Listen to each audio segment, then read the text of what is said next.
Folks, Black Star Network is here. Hold no punches. I'm real revolutionary right now. Support this man, Black Media. He makes sure that our stories are told. Thank you for being the voice of Black America, Roland. Stay black. I love y'all. All momentum we have now, we have to keep this going. The video looks phenomenal. See, this difference between Black Star Network and Black-owned media and something like CNN. You can't be Black-owned media and be scared. It's time to be smart. Bring your eyeballs home. You dig?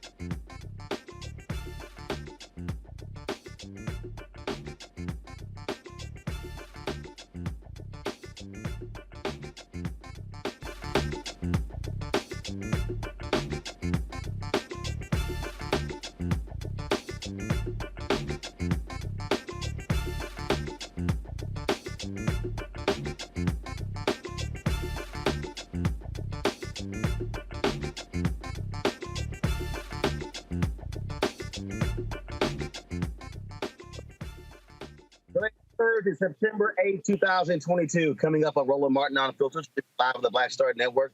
Another black man in Columbus, Ohio is killed by police. What is going on in that particular city? We'll talk about that. Today, folks, we lost three individuals. Queen Elizabeth died. Why are people afraid to talk about colonialism, even with her passing? Longtime comedian Bernard Shaw passed away. Also, comedian David Arnold died yesterday at the age of 54. We'll discuss all three on today's show. Hundreds of law enforcement officers and military members are members of the Oath Keepers. Folks, we'll look at who some of these people are and break down what the ADL uncovered about these law enforcement folks in the Oath Keepers. Also, a Maryland woman whose child was handcuffed, a 5-year-old child was handcuffed. She's going to get $300,000. Also on today's show, a New York district attorney wants to throw out 400 cases that were handled by a corrupt cop. Also, a South Carolina state representative has some harsh words for her colleagues in that state. We'll show you what she had to say. And folks, again, we'll also, cover news of the day, give updates on what's happening in Jackson, Baltimore with their water issue. It is time to bring the funk. I'm Roland Martin Unfiltered of the Black Star Network. Let's go. He's got it. Whatever the miss, he's on it. Whatever it is, he's got the scoop, the fact, the find. And when it breaks, he's right on time and it's rolling. Best believe he's knowing. Putting it down from sports to news to politics. With entertainment just for kicks, he's rolling. It's on go, roll, roll, y'all. It's rolling Martin, yeah. Rolling with rolling now. He's funk, he's fresh, he's real, the best, you know he's rolling Martin now.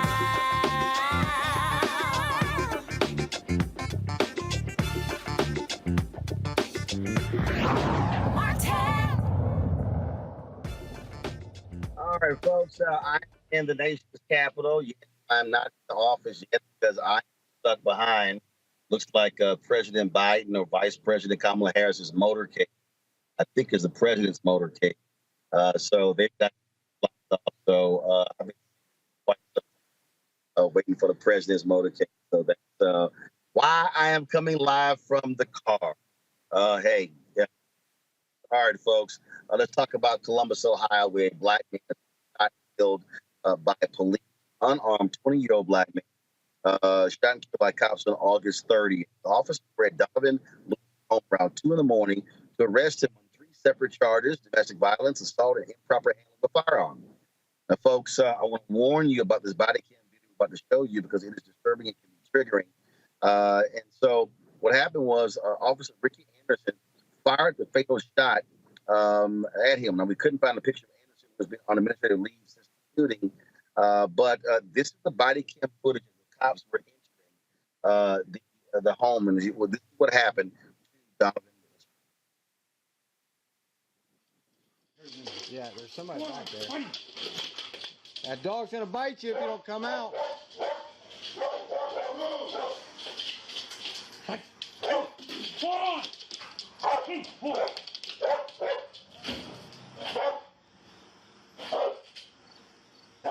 I'll move up.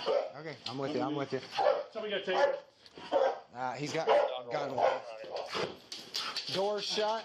Door shut.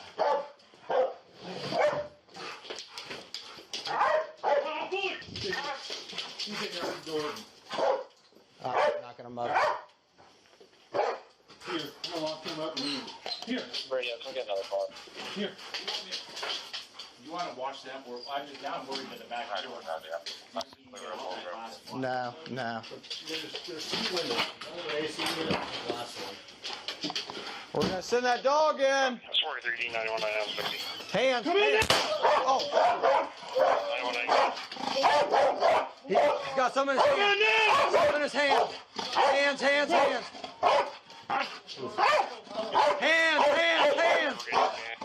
Hands. Let me see your right hand. Come like this. Crawl out here. Crawl out. I'm going. Crawl out here. Get your hands up. All right, cover me. I'm gonna go in. I got you. Hold on. I can come up like this. But I mean, I need cuffs. I'm out of cuffs. Hands behind your back. Do it now. Hands behind your back. Call for a 24. Hands. 4310 started at 24. Get your hand behind. Stop resisting. He's pulling away. 104, Yes. we're on the 3. Stomach. Okay. You we gonna near that? Yep. That's 43, what do you need a medic for? That's 43, we need a medic in here. Officer involved. No, the officer involved. All right. Glove up. Start rendering aid. Don't move, bud. I had gloves. I don't know where they went. There's 2 cars that are here. We have people that need detained. Let's get them out here. We need gloves. That's like, take the scene. You just worry about everybody else. Pat him down. Make sure he's good. Move up to special service over there for officer support. Copy. 9190, I'm officer support 2. I don't care. Hold on, bud. Hold on, bud. All right, let's get him out to the medic. You want to carry him out? Yep. Jack, grab his feet. You're all right, buddy. You're all right. We got that. We're coming out. Coming out. We're Watch coming out. out with them. We need those guys detained in there. Yep. Or in a car. 1-2. 1-2. I'm 2 Vic's off of that. Hold on. Video at a news. Donovan's mother and brother talked about the kind of person he was.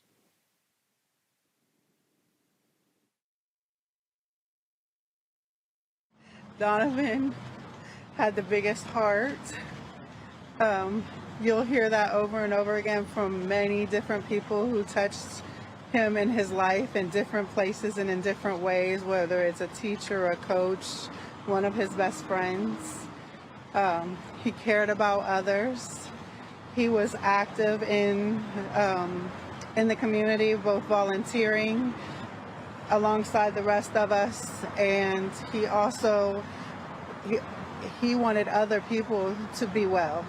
Whether he didn't have anything himself, he would share the last of, whether it would be food, money, whatever he had, to make sure that others were safe and protected to the best of his ability. The last week has been very tough. There's a plethora of emotions, from being sad to angry to fear, the fear that it can happen to you as well. It's not okay. And over the time I've been able to grieve and reflect, and I've been looking at pictures of Donovan and I, and there's one picture that stands out, and it's Donovan in I think 2015, and when he's at a protest, and right here. Right here, and it's crazy to see that someone who's passionate and adamant about those type of things, that can happen to them as well. He knew this is not something that's he was oblivious to. We know these things happen, but we're still here asking the same questions. Why? We put in money, we put in manpower, and nothing changes ever. It's the same thing. As people said last week was the 3rd police shooting in 10 days. It's not okay. Things do need to change, and we all know it. Rex Elliott is the Lewis family attorney. He joins us right now from Columbus, Ohio. Rex, glad to have you on the show. This is what I always go back to. That is, how can police apprehend someone without having to shoot and kill them? Yeah, you break it out a little bit, but the reality is in this situation, there were so many things wrong, Roland, that had to happen for this 20-year-old kid to be shot and killed, unarmed kid to be shot and killed, serving warrants in the middle of the night on a misdemeanor charge. Even the alleged felony charge was a year old. There was no emergency for this in the middle of the night. They created a chaotic situation that deteriorated really quickly. And then at the end of the day, Roland, the reality is that police officer opened that door, and Donovan was trying to get out of bed in response to police commands. They were telling him to come out. He was getting out of bed, and he shot and killed him. And there's just no call for it whatsoever. And then after he was shot and killed, the manner in which they treated this kid, they treated him like a piece of meat. He should have been rendered aid immediately. They should have had EMT. They had a fire station right across the street. They could have had first responders there right away. Instead, they messed around. They accused him of resisting arrest when he couldn't even move, and they dragged him out of the house. It's just absolutely despicable what happened here. So, 2 o'clock in the morning. I don't understand that. You can't do that at 4 o'clock in the afternoon or 6 p.m. I don't get that. I don't get it either, and it's got to stop. The chief police here in Columbus, Ohio, Elaine Bryant, immediately after this said that it's important to serve these in the middle of the night to ensure that the people that they are seeking are at home. Reality is that's nonsense. Arrest warrants are served in daylight hours all the time. Heck, there are judges and magistrates that refuse to sign a warrant unless it's being executed during the daylight hours. There was no reason for this to happen in the middle of the night other than the fact that they knew that they were going into an underserved minority community, and it's my theory that their hope was that they'd find additional illegal activity there. There was no reason for it. Had this happened at 10 o'clock in the morning in the broad daylight, none of this would have happened. Or even do it at 9 p.m.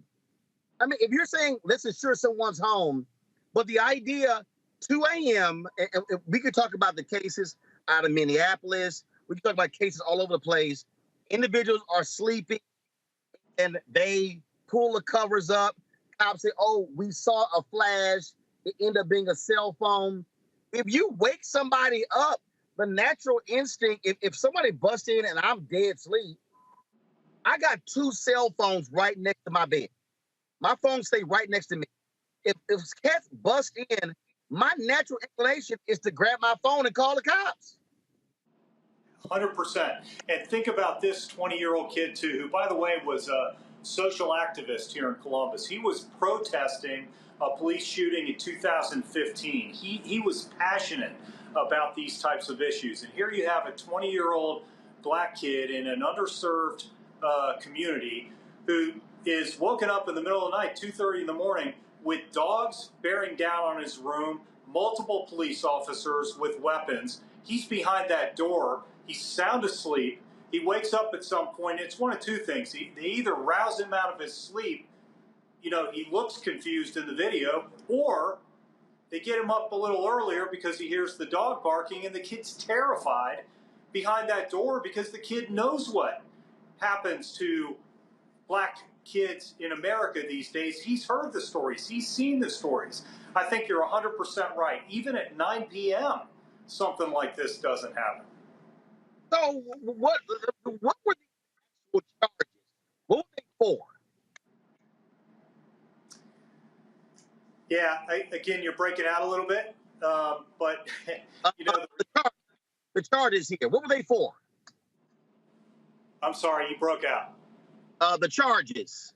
Yes, the charges that they were there for, allegedly, we know of, was a misdemeanor domestic violence, which was misdemeanor. It was not a serious charge at all, and it was disputed. The other was allegedly a gun charge from a year earlier, where Donovan was in the car with some other passengers. Police pulled the car over. Everybody else in the car took off, and Donovan stayed at the scene like he was taught to do. A gun was found in the car, and he was charged with possession of a firearm. It wasn't even his. None of these allegations obviously have been proven. That allegation, even the gun charge, was a year old. There was no danger whatsoever. No reason, no exigent circumstance, no emergency to serve this warrant at 2:30 in the morning and literally create the chaotic situation that occurred inside that apartment. That is absolutely unbelievable. Rex Elliott, we appreciate you what happened. Thank you very much for your time, Roland. You're doing great work. Thank you. I appreciate it. Thanks a lot. Folks, I'm going to bring my panel, Erica Savage with the Reframe Grant, Cobra Black, Dr. Greg Carr, Department of Afro-American Studies. Now, Erica, we go through this over and over and over again. We had the mayor of Columbus on, so we had Columbus has a problem. Columbus has a problem with police, and it just continues. It continues over and over and over again.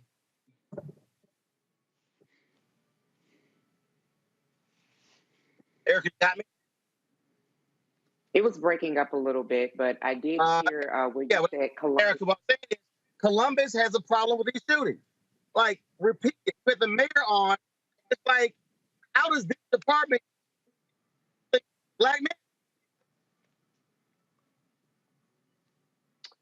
Yeah, Columbus does have a problem, and America really has a problem. This is something that we're seeing in communities all over these United States. And, to continually hear that person that's described is always someone who is Black, is always someone who is quote unquote in an underserved community. Those are real telltale signs of who the police believe that they can menace and get away with it from. We just saw video footage here last week where we saw the police up close and personally shoot a person who was in a wheelchair into his death. And so when we talk about underserved communities, thinking about those who are disabled, thinking about those who are struggling to pay their bills. I saw the young man is working, at fast food restaurants. So, trying to put food on the table, things of that nature. We continue to see these demographics of people that are harmed by police officers. And so the way in which we saw the officer disrespect the young man after shooting him to death is the way that we have become so accustomed to seeing Black bodies handled, those who are in underserved communities handled. The only way that we're really going to get any remedy around this, and we've talked about this largely on this show as well, Columbus, Ohio is a microcosm for what we're seeing all about the country, is that there are real consequences for these killers, because that's essentially what they are. They were fully armed. They have the element of surprise. They have a dog, and then it's two of them to go and serve a misdemeanor and a felony warrant against a 20-year-old young person. When we see all of that type of arm going into the space of someone who they already know has a decent amount of fear with regard to the police because he's been active in protest, as we've heard his family say before, and just being a part of the American experience in general, it really leads us to say that if there is not something immediately done about these badged killers, they're not going to stop in the disabled, in the Black, in the poor community. They're really, really going to continue to wage wars against communities that they feel that they have the ability to continue to menace. So this is really another person that is in the grave way too soon because of unhinged assassinators.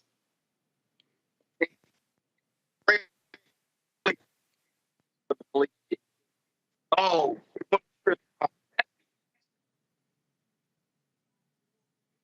Sorry, Roland. You breaking up a little. That's a. Oh, we want. Okay. I think I got the gist of it in terms of the excuses they're giving. We certainly heard the Franklin County folks talk about, we have to wait, we have to see. And I agree with everything, of course, Eric has said. That young man, Donovan Lewis, was dead the minute those three killers got out of their cars. They went into that house to kill him.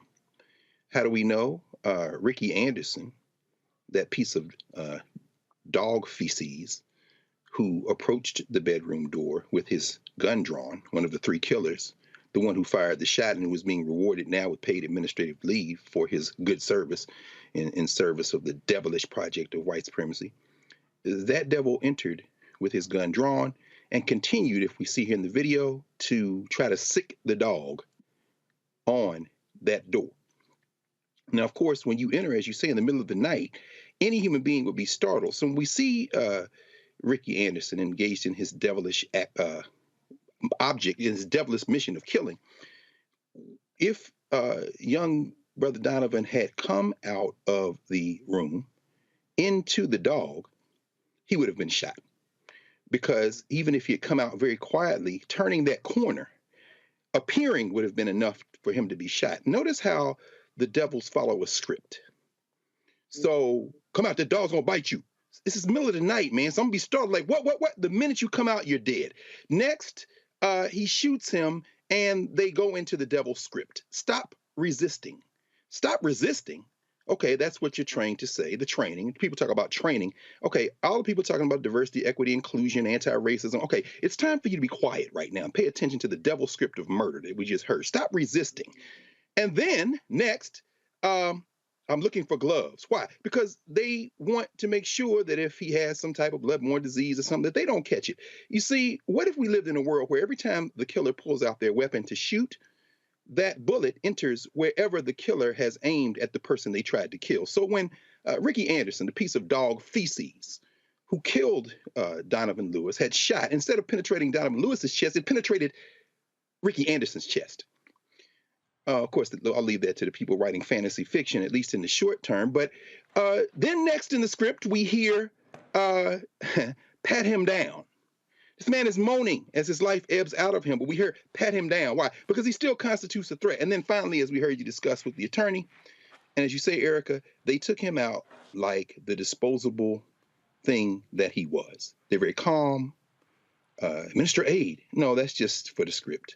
And then they toted him out like he was garbage to the trash. This is not going to stop. No. It is not going to stop until they fear for their own worthless lives. This man's on paid administrative leave. While we're on here talking, he's somewhere sitting his ass up, high-fiving his buddies, and getting paid. This will only be stopped when he's dead for killing someone, either by the death penalty or when somebody invents a gun that when you aim it at me and try to blow my brains out, when it's headed for my head, it comes into yours and explodes it like a melon, you piece of dog shit. Reese, I say this all the time when we have these police shootings. You cannot come back from death. Mm-hmm. And if you're the police chief, you've got to say, folks, we can't have somebody die on some misdemeanor warrants. I mean, the goal is not to kill. The goal is to arrest or apprehend. And again, I go back to, it's 2 o'clock in the morning. Mm-hmm. Why? Why 2 o'clock in the morning? Naturally, any natural person is going to be dead sleep. And the reality is, and we know from all the rest of these shootings, they bust in, you can't make no move. There is no natural instinct. If I am asleep, where I don't jump up, grab something, as I said, most people, they go to sleep with their cell phones right next to them. But they're reaching for a gun. You are in absolute no man's land. You're DOA. Right. I mean, well, you said a couple of things that are key. You said we can't have people. Well, we already know that we're not humans to them. There are no humans involved, just like it's dog eats dog as far as that cop was concerned. You said you can't people kill for misdemeanors. Why not? Who gonna check them? Why not? If they want to, they absolutely can. And they do. And we see it over and over again. Every week we talk about it. Every day we talk about it. So who's gonna check them? Yeah. So they don't have to give that direction because they're doing as they're designed to do. They're in these roles, we're going to talk about it later, oath keepers, to do exactly what they're doing. Yep. So the reality is that the standard is don't be black, don't be half black, don't be next to black people if you don't want your ass to get shot. The standard is we can do whatever the hell we want to do when we want to do it, and ain't nobody going to do a damn thing about it. Because you black, or you half black, or you close to somebody black. That's just the way that the system goes, unfortunately, until something changes. And what we have right now is we have open season from these cops, and nothing is going to change that until something changes it. And I don't think it's going to be legislation. Well, and again, what you can have is leadership offering excuses for that. I want to pull this up. This is a story. There's a white soldier who was on trial. Give me a second. I'm trying to pull it up here. And named first of all, look at this damn name. His name is Killian Ryan. Was arrested on August 26th. He was arrested. He was a former paratrooper. And he said he enlisted in the military to learn how to better kill black people. I believe it. Sure. That's what he said, Erica. To learn how to better kill black people. Serve with him. I believe him. You said you served with him. Explain that for folks who don't know. With folks like that, so, you know, first and foremost, my father was in the military, so I have a background. So, you know, we base housing, moving from base to base. And my father was always, one thing that I appreciated about my father was always brutally honest. He came into the Marine Corps at a time where there were very, very few black people that were in the Marine Corps. Their basic training was substantially longer than any of the branches of the service. And they were known for being brutal killers. Like, that was what they were being trained to do. And so when he came in, there wasn't any protection. It was like, oh, if you black and you come in, if you survive, then congratulations, we might consider you a Marine. But as we, you know, move from base to base, like, my father would have these real serious conversations with us around certain why the element of our home was the way that it was. And what I mean by the element of our home is that, you know, even though, you know, we're, as we would say in the armed forces, you know, we're armed, we're all one. We know that anywhere anybody goes, I don't care what institution, what corporation, that we're always black first. And so my father was very, very adamant about us realizing that no matter where we went, no matter what our family function was, that we were first black. And so some of the conversations that we would then hear, like, especially as I moved into the military, were not as surprising, because I knew that those people were in the military from the time that I was a military brat. So there are things that you learn that though you may be stationed with someone, you're all on this living facility, that people still see you for who you are first. And so even though there may be a working relationship, you keep that working relationship very much so segregated, because then you don't want to allow, or one does not want to allow who that person really is to show up in a way of comfort where they could possibly cause harm to you or your family. So when I saw those people when I was in the military, I stayed away. We do what we need to do at work, but there was no getting close. There was no fraternizing, as they would say in the military, with that person, because I knew essentially that they would do, you know, they would cause harm if they had the opportunity to. We're going to take a break because we're going to continue this conversation, because we're going to talk about this leaked list of Oath Keep members and what it has revealed. Police chiefs, sheriffs, folks in the military who are members of this racist organization. We'll discuss that next, right here on Roland Martin Unfiltered on the Black Star Network. When we invest in ourselves, our glow, our vision, our vibe, we all shine. Together, we are black beyond measure. Can you believe the nerve of these Republicans? They only want to block progress for our community. They talk about cutting Medicare and Social Security. They played politics with veterans' health care. They voted against the George Floyd Justice and Policing Act and funding for our HBCUs, and against lowering prescription drug costs for our seniors. These Republicans keep trying hard to stand in the way, but President Biden, Vice President Harris, and Democrats won't let them. They are delivering for us. The Democratic National Committee is responsible for the content of this advertising. When we invest in ourselves, we all shine. Together, we are black beyond measure. Hatred on the streets, a horrific scene, a white nationalist rally that descended into deadly violence. White people are losing their damn minds. As an angry pro-Trump mob storms the U.S. Capitol, we've seen shooting. We're about to see the rise of what I call white minority resistance. We have seen white folks in this country who simply cannot tolerate black folks voting. I think what we're seeing is the inevitable result of violent denial. This is part of American history. Every time that people of color have made progress, whether real or symbolic, there has been what Carol Anderson at Emory University calls white rage as a backlash. This is the rise of the Proud Boys and the Boogaloo Boys. America, there's going to be more of this. Here's all the Proud Boys, guys. This country is getting increasingly racist in its behaviors and its attitudes because of the fear of white people. The fear that they're taking our jobs, they're taking our resources, they're taking our women. This is white fear.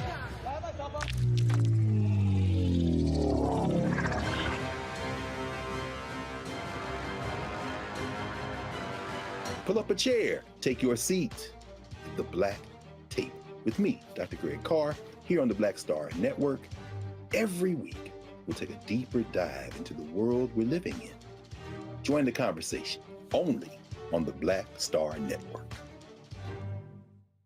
When you talk about blackness and what happens in black culture, we're about covering these things that matter to us, speaking to our issues and concerns. This is a genuine people-powered movement. There's a lot of stuff that we're not getting. You get it, and you spread the word. We wish to plead our own cause.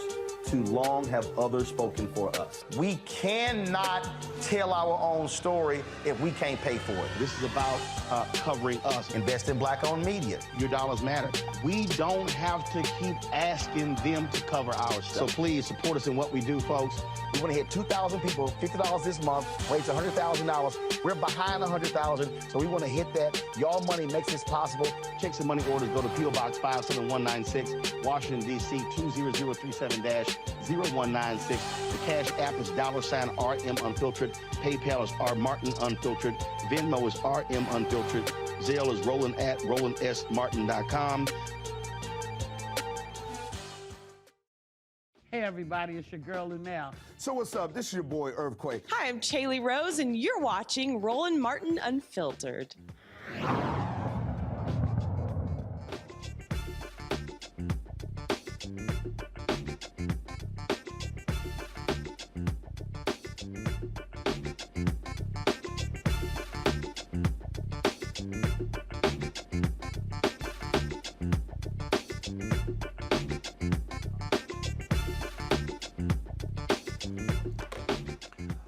Elite member list of the far-right extremist group Oath Keepers. They are accused of playing a significant role in the January 6th domestic terror attack on the U.S. Capitol, has the names of hundreds of U.S. law enforcement officers, elected officials, members of the military.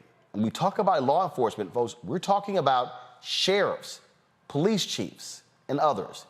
The Anti-Defamation League's Center on Extremism sifted through more than 38,000 names on the Elite Oath Keepers membership list and identified more than 370 people it believes currently work in law enforcement agencies, more than 100 who are presently members of the U.S. military, and about 80 who are running or serve in public office.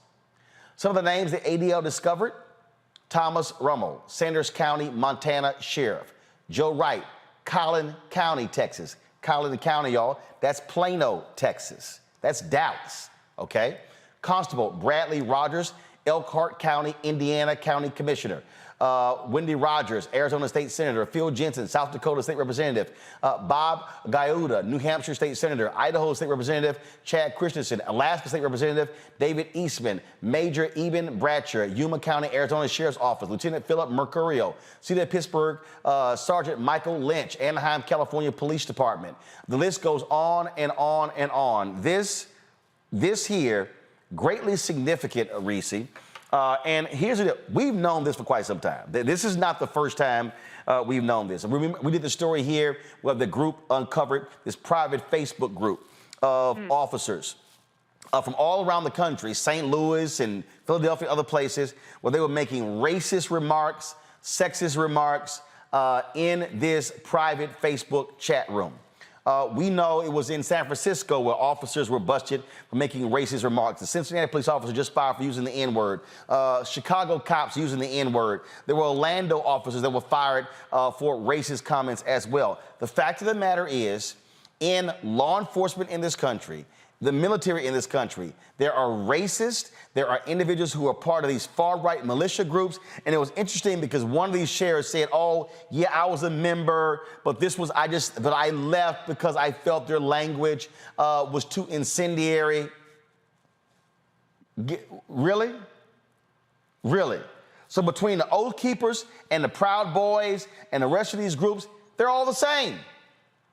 Absolutely. But what it really goes to is the fact that these people are not just sitting around having a beer, being buddies. These people want institutional power. And that's what we have to be concerned about, because these are people that are running for office. These are people that are police officers, people with badges that can go around killing people or harassing people, and just having their way. And so I think it just goes to show again how we need to be in these institutions as well, because I don't want a bunch of white overseers, whether it's cops, prosecutors, judges, or elected officials. And so, they're leaving no stone unturned in this battle for white supremacy, in this battle for white nationalism, in this battle for the government and power, every facet of power, military, police, elected. That's the main facets of power that you have. And they have every single part covered. We need to make sure that we are diligent about keeping them out of these spaces, and we need to make sure that we're diligent about getting into these spaces and holding our own damn power. Greg, you had members of Congress who were highly critical of Secretary of Defense Lloyd Austin because he was trying to rid the military of these racists. And these fools objected. They wouldn't even vote for it. He was trying to rid them of these white supremacists, these anti-Semitic folk, and Republicans were like, we're too woke. Why are you focusing on this?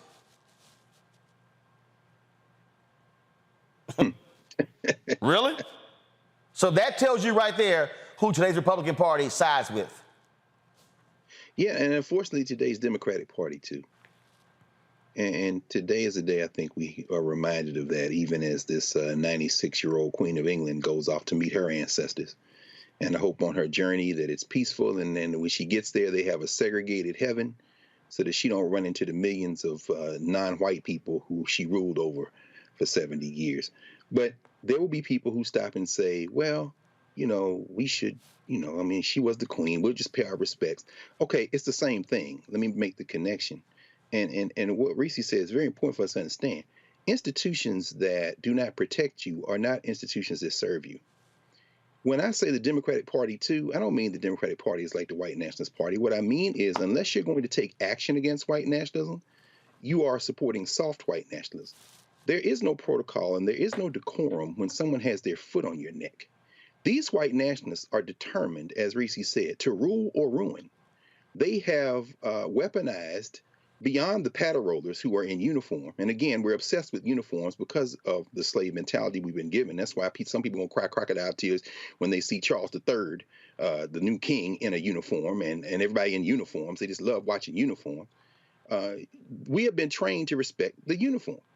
Well, we should have no respect for the uniform. And that includes people who ostensibly say they are on our side, who do not take action and break the back of white nationalism. Now, these Oath Keepers, we heard the sheriff there in Chesterfield County, Virginia, Sheriff Stewart, evoke First Amendment rights. They have First Amendment rights. Understand the strategy now is to use the First Amendment to weaponize every white nationalist in the country. This is why they say, I'm not giving you a cake if you gay. This is why they say, I get to come out and scream in your face and spit in your face, and you can't do anything about it. Take it back to Reconstruction and the Cruikshank case, when they murdered black people in Louisiana and then said, well, it wasn't really race. It was them in a political assembly. The point I'm trying to make is this. The Oath Keepers are not criminals. They are supported and abetted by the structure of this government at every level. Black people are not safe in the United States of America. We're not only hunted, as Reese said, by those in uniform. We are not protected by those who ostensibly claim to be against them, because when these white nationalists and their full-throated white nationalism stand up in legislatures and refuse to do anything about it, well, then everybody else says, well, we'll just have to keep fighting. We'll just keep trying to persuade them. We're fighting for the soul of America. It has no soul. Either you break the back of white nationalism or this country is going to explode, because people will finally get the message that the only thing we can count on to protect ourselves is us.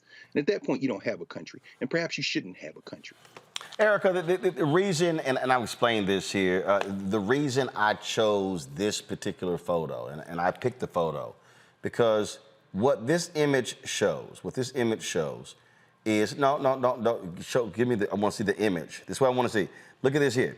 This is a white man in front of the Capitol, and his arms are outstretched. And what he is actually saying is, this is ours. That image right there of his head tossed back and this is ours. And that's what January 6th was all about. That's what this book is about. That's what these Oath Keepers is about. That's what the Proud Boys are about. And that's why the Republican Party is aligned with these people, because they are their voters. That's what Charlottesville was about. And we can go on and on and on. Their entire being, this is ours. And I play that clip all the time from The Good Shepherd. And I play it for a reason, because just that scene tells us exactly who these people are. When Joe Pesci says, we the Italians got this, the Jews got this, he uses the N-word to describe black people. We couldn't even be called, we would call the N-word. He said, they got their music. He said, what do y'all people have? And Matt Damon's Wasp character says, we've got the United States of America. The rest of you are just visiting. That right there, that's where we're at right now. Yeah, I can remember the Wall Street Journal. I believe it was back in 2013, and on the cover, it was a profile of the first Daddy Bush, the last of the Wasps. And so it was, another kind of telltale sign of what has always been, which is this really need for raw, naked, as we've said on this show so many times before, power. And that's what I think the power behind your book, Roland. I'm so excited about the hardcover. We're getting that next week. And then Reese's second book, The Must Race Watches. All of this is coming at a time where people really do need to sit themselves in the reality of what's happening. The reality of what's happening is, we look at Donovan Lewis, and we saw his mother speaking before that crowd. Usually when there's a Black body that has been assassinated by the police, we're normally looking at Black mothers and Black fathers. We were looking at a mother that was not Black. All of to let you know that white supremacy or white nationalism, because it's not supreme, but white nationalism is really only interested in power and those that will bend to it. And so you have those components that are willing to bend to it to make sure it stays intact, one of which is law enforcement. Lest we forget that in 2006, the FBI had a report that talked about the insurgence of white nationalism, folks who were in local police departments, in the military. And then we had in 2020, around this same month, there were a series, I think it was a 4-part congressional hearing that happened around local police units. And what was the big topic? It was talking about confronting white supremacy in local police departments. And so that whole Reese asked who gonna check me boo, that is their stock and trade. They've not been checked. Administrative leave is not checked. That's our money, making sure that they still continue to get a check. And so until there's something done to ensure that these fools know that if you even think about it, if you get out of line, there is a price to be paid. This is what we're going to continue to see. We know that they make sure that they stay involved in politics on the local, the state, the congressional level. Their master, the son of a Klansman, has really invigorated them in a way where they really have become one with the fact that if you're really going to take power from us, you're going to have to try to grasp it. And so another system erects. And so as we continue to look at all of these different acts of violence, as we continue to see people become more unhinged to really let you know who they are, just believe them and act accordingly. And for me, that would also ensure that people who are actually talking about not participating in the midterms or the upcoming elections that we have, If you don't think it's going to get worse, give me your cell phone, give me all sense of security, and give me your house keys. And we'll talk about it in another 60 days or a couple of years. Teach. The thing that for me that jumps out here, Reese, that I really need people to understand, and the reason I wrote the book because I wanted to connect the dots.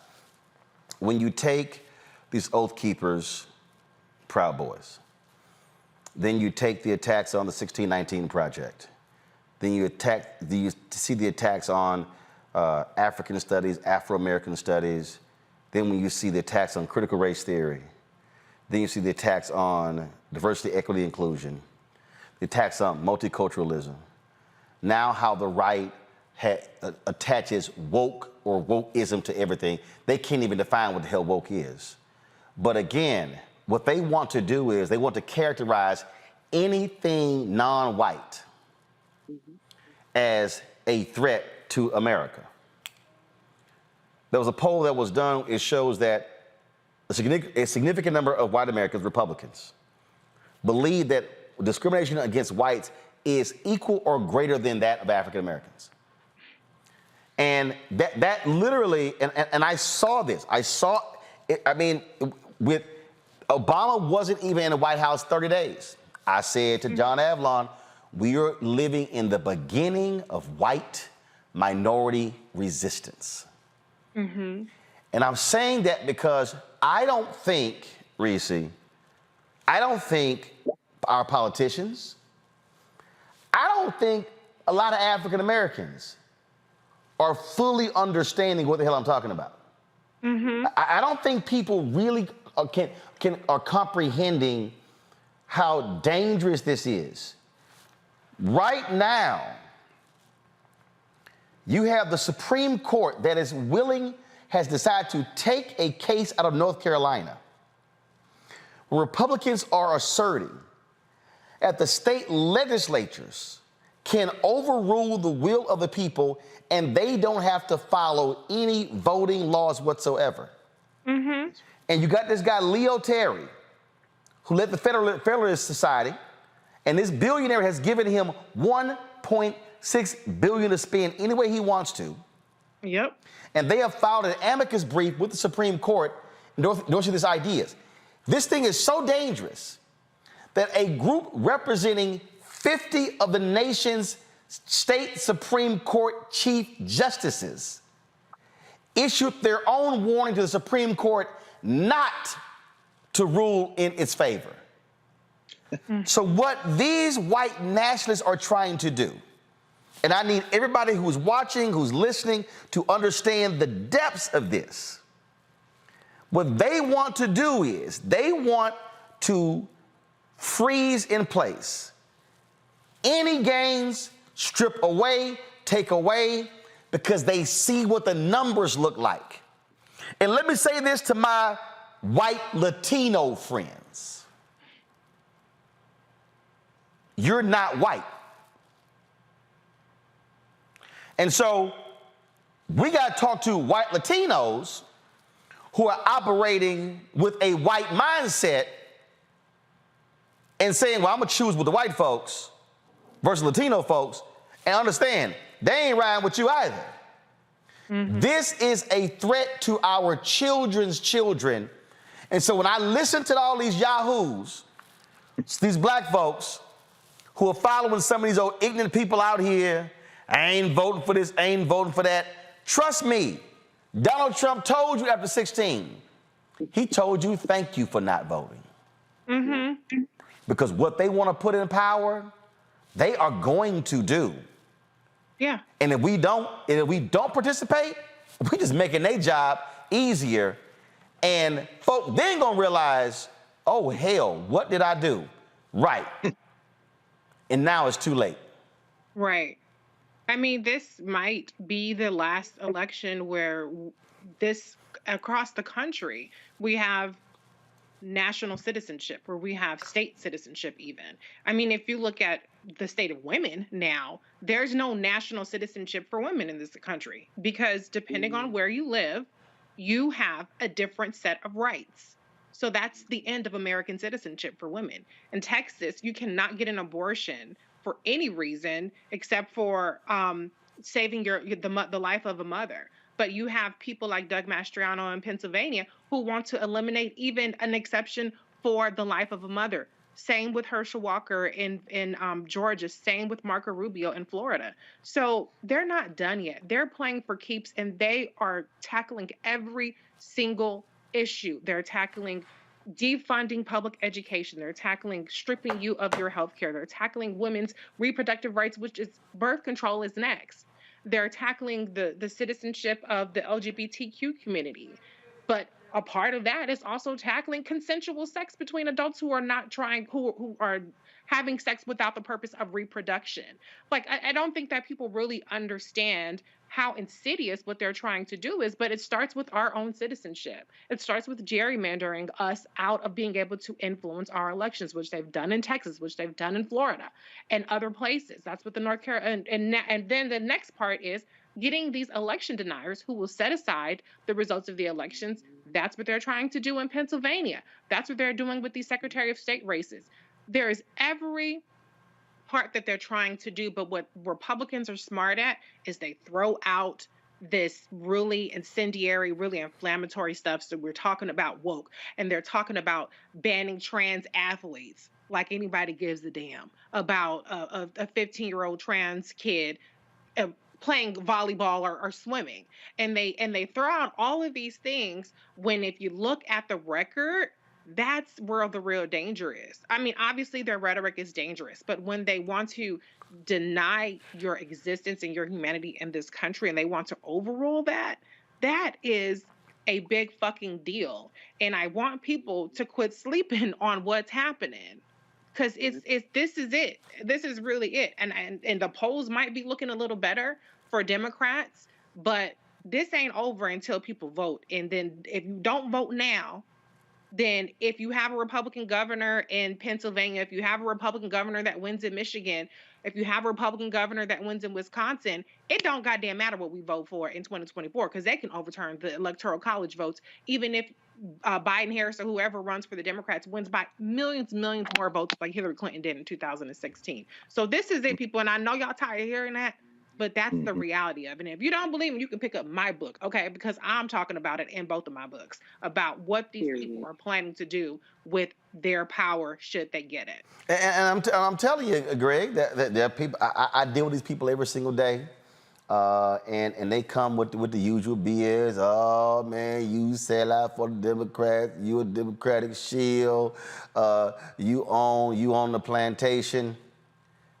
Folk, I'm trying to tell you, Mitch McConnell knows very well who the Oath Keepers vote for. Absolutely. Marco Rubio, he knows who the Proud Boys vote for. Absolutely. I'm telling you right now, Ron Johnson, he knows who the white nationalists vote for. Absolutely. They know that is their base. The Confederate flag waving folk. It's only one party today that defends Confederate monuments. It's the Republican Party. It's only one party that has actually made voter suppression a part of its plank. Let's just be straight up honest. And their whole deal, look, and I warn these folks this. Now, I remember when I did a panel at the CBC, and hell, that may have been 8 years ago. Hell, it could have been 10 years ago. And they were talking about, and Cheryl Eiffel was on it, Kristen Clark was on it.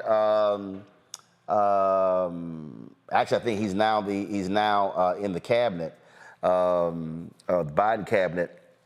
He was Secretary of State of California, and they kept talking about black and brown. I said about voter suppression. I said, y'all. I said, y'all better stop overlooking white folks. They have moved a voting location off the campus of Texas A&M. Y'all, Texas A&M, my alma mater, is conservative as hell. But why are they moving it? Because they don't want them white kids voting. They see what's happening. So people need to understand this thing is so deep, and they are literally meeting, planning. They are funding this thing. The reason these white conservatives hate George Soros, because he got they type of money. That's why they brand any progressive DA a George Soros DA. So they ain't never had a problem with Sheldon Adelson before he died giving billions of dollars to the Republican Party. But, oh, you're a George Soros DA. Well, I dare say wear it with pride. What these people want to unleash on this country, Greg, and put it in historical terms, because I love these people who keep saying we ain't never seen this before. Anybody, if y'all see anybody say, slap the shit out of them. Because if anybody says we've never seen this before, that's proving to me somebody who ain't never, ever read history. This is nothing different than the period after Reconstruction, after the Great Compromise of 1877, after they crushed that movement in North Carolina between the broke white folks and the freed slaves. That's what this all is. This is history repeating itself because they are afraid of what happens when we truly get freedom. Absolutely, Ron. And that applies to anyone who is looking for freedom. Again, and for folks who might think, oh, this is your shields for the Democratic Party, listen very carefully. In fact, if you're not already subscribed to the Black Star Network, please do that. And tell other people. Everybody here probably already is. So you need to tell 10, 20, 1,000 other people to subscribe, because this is the only place you will hear things that might be mentioned other places or even discussed other places, discussed in this way. And trust me, this is the only conversation that matters, because to evoke Elijah Muhammad, and Paul's here to note the passing on the 27th of August of Ava Muhammad, who was the chief spokesperson for Minister Louis Farrakhan, friend of mine, very important sister, lawyer out of Columbus, Ohio, by the way, who made transition. And I think about the Nation of Islam when they said that when this country falls apart, it's going to be the shock of the hour.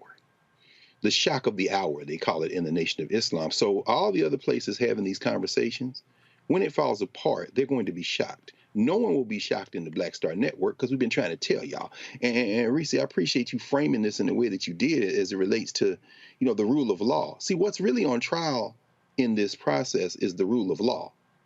It isn't a matter of whether we will survive, but it's a matter of who will survive in America, to quote Gil Scott-Heron. So, Roland, when you say that the Democrats are not for maintaining the statues, well, I wonder, because you see, many of the statues in the South, as you know, are on private property. When I watched you interview the great Fred Gray last month, in the conversation you all were having, he talked about with great pride that they're going to get one of those Confederate monuments down there in Montgomery, and that the Fred Gray Road and Rosa Parks Road, Martin Luther King now abut that public land. They can do that. But here's the problem. Many of those Confederate monuments are on private property. And the problem we have with the Democratic Party is they draw the line, because they think that there's a rule of law in this country, at the First Amendment. So they say, well, we can't do anything about those on private property because they have the First Amendment right. Well, sir, you've mistaken the concept of rule of law for white nationalism. They're hiding behind the First Amendment. The same thing with gerrymandering, as you just raised. Again, you're not going to see this anywhere else. This Rachel Maddow, Joy Reid, I'll just start naming the names. It really doesn't matter. You're not going to hear this conversation, even though they know full well. Now, Ellie Mastal may slip in there and say a few of these things. Then they kiki and keep going because they think they live in a country and they don't. The point is this. When you start talking about gerrymandering, the Supreme Court has ruled that there's a difference between justiciability, meaning the ability to bring a case in court, have standing, and have a constitutional issue at stake, between political gerrymandering and racial gerrymandering. Those who say, I don't agree with these white nationalists in Wisconsin who have so gerrymandered the Wisconsin legislature and voting for it that you can have a majority in the state vote for one party and the other party still have a majority, they will say, but I respect the courts because, this is not a justiciable issue. Once you say I respect the courts, you have tested the rule of law, because here's what is at stake. When the white nationalists are in power, as you have said, Roland, as you have written, they don't have a rule of law. Their rule is rule or ruin. So Judge Eileen Cannon, that fool down there, 41 years old, that Trump put on the bench in the Southern District of Florida, she has issued a ruling saying that I don't care about no Department of Justice. I don't care about no Federal Bureau of Investigation. All I know is I'm going to stand between the rule of law and my master who appointed me on the recommendation of Marco Rubio, Donald Trump. And I'm going to say there should be a special master appointed to do something that is unprecedented in the history of federal investigations of criminals like Donald Trump, to go back through the documents and figure out how I can save my master. Now, all of the lawyers, including that criminal Bill Barr, who was the attorney general carrying out this foolishness when he was in power, have come out screaming bloody murder about Judge Cannon's rule. But she's a 41-year-old, as you mentioned, pointed on the bench, came through the Federal Society in 2004 when she was at Duke University Law School, and is now on the bench making up the law. There is no rule of law, finally. On this Black Star Network, we interviewed a guy, Richard Kreitner, who writes for The Nation magazine, wrote a book a couple of years ago called Break It Up. He says the central theme in American history is not union, but disillusion. And then year by year, as you say, highlighting Reconstruction, but going back to the beginning when the 13 colonies broke with George III, who came to the throne after Elizabeth I. By the way, the one that just died was Elizabeth II, just to tie together these white nationalists.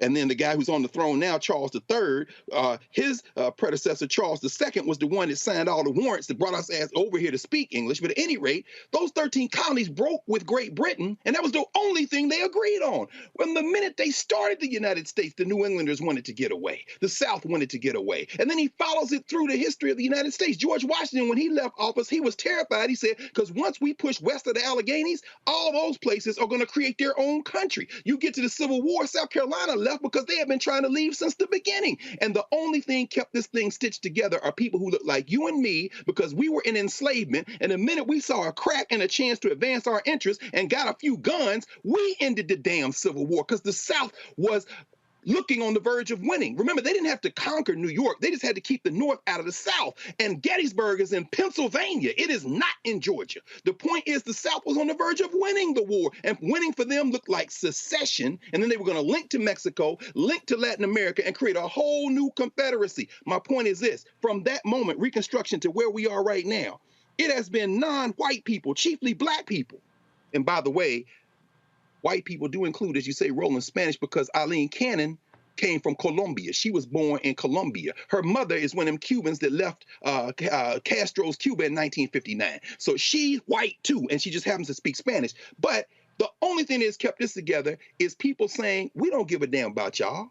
But if you believe in your own rule of law, we can force you to stitch this thing together long enough for this to get some room to operate. But when this thing collapses, it doesn't mean that we're going to die. Don't be scared, as you say, Roland. People say, y'all shield for Democratic Party, Republican Party. Shh.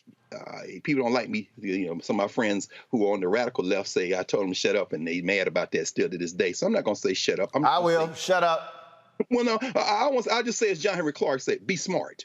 Don't get mad. Get smart. Understand that if you don't go out there and vote, you're not propping up a system. You're trying to work in your own interest, because if you don't and they do get in charge, again, they've already lined up the agenda. You see these white nationalists saying, when we take the House, we're going to investigate Biden. We're going to investigate the Attorney General. Fauci, everybody. Fauci, all of them, right? So when they do that, here is the danger. Here's the danger. All my friends that say, well, they're all the same. No problem. See, philosophically, I agree with you enough, but here's why I know we disagree. I know y'all ain't got the heart to kick in the door waving the 4-4. But I'll tell you who does have the heart to kick in the door waving the 4-4. All them people who may not have voted, but when they realize that there is no rule of law to protect them, and the only thing gonna stand between them and the grave is a strap, this thing is going to fall completely apart. Because if you don't try to fix it through the political process, the only other alternative is revolution. And most people are not revolutionaries, but if you kick in the door on their mama, then you ain't got enough police. And I don't want to see that happen. I'm not cheering for that. I'm not expecting that. I'm saying voting is one way to perhaps forestall that moment. But what is inevitable is there's going to be, in the words of Lerone Bennett Jr., confrontation in black and white. The only question is, do we want to shape the terms now, or do we want to shape the terms later? Folks, going to a break. When we come back, we will do our Black and Missing. Also, Queen Elizabeth died today, 96 years old. It has stirred a lot of emotions. The British are mourning her death. The Irish are cheering her death. There are people who are angry with black subjects, saying, how dare you be upset? But did they tell the Cubans that when Castro died? We're going to unpack this, folks, and walk you through this, because we need to help folk understand colonialism and its impact on the legacy of Queen Elizabeth. You're watching Roland Martin Unfiltered on the Black Star Network. Folks, if you're on YouTube and Facebook and Instagram and Twitch, y'all, hit the like button. Stop riding for free. We should easily be at more than 1,000 likes right now. Hit that button. And of course, download the Black Star Network app, Apple phone, Android phone, Apple TV, Android TV, Roku, Amazon Fire TV, Xbox One, Samsung Smart TV. And of course, if you want to support us, join our Bring the Funk fan club. Our goal is to get 20,000 of our fans contributing on average $50 each for the year. Y'all get this show, all this. Y'all ain't getting this on no other platform. Let me go ahead and really break this thing down. Check your cable bill. You literally, what did I just tell y'all? $50 a month, $50 a year, $4.19 a month, 13 cents a day. You literally right now are paying more for Fox News, CNN, Fox Business, every month on your cable bill. Oh yeah, that money's going to them. We are providing this show, Farage's Daily Show, weekly shows from Greg, Jackie Hood Martin, Stephanie Humphrey, weekly shows from Deborah Owens. We literally are working on 3 or 4 other weekly shows right now. Y'all, by mid-October, we plan on launching our 24-hour fast channel. There's no other black-owned media company in America as providing this level of news and analysis. Not Byron Allen, not Essence, not Ebony, not Blavity, not any of them. No black-owned platform is doing what we do on a daily basis. Period. So your support matters. This is no different than taking a subscription out to a newspaper. It's the same thing, and it's a hell of a lot cheaper, and you're getting a hell of a lot more. Send your check and money orders to P.O. Box 57196, Washington, D.C., 20037-0196. Cash App, $RM Unfiltered. PayPal is R Martin Unfiltered. Venmo is RM Unfiltered. Zelle is Roland at RolandSMartin.com. Roland at RolandMartinUnfiltered.com. We'll be right back.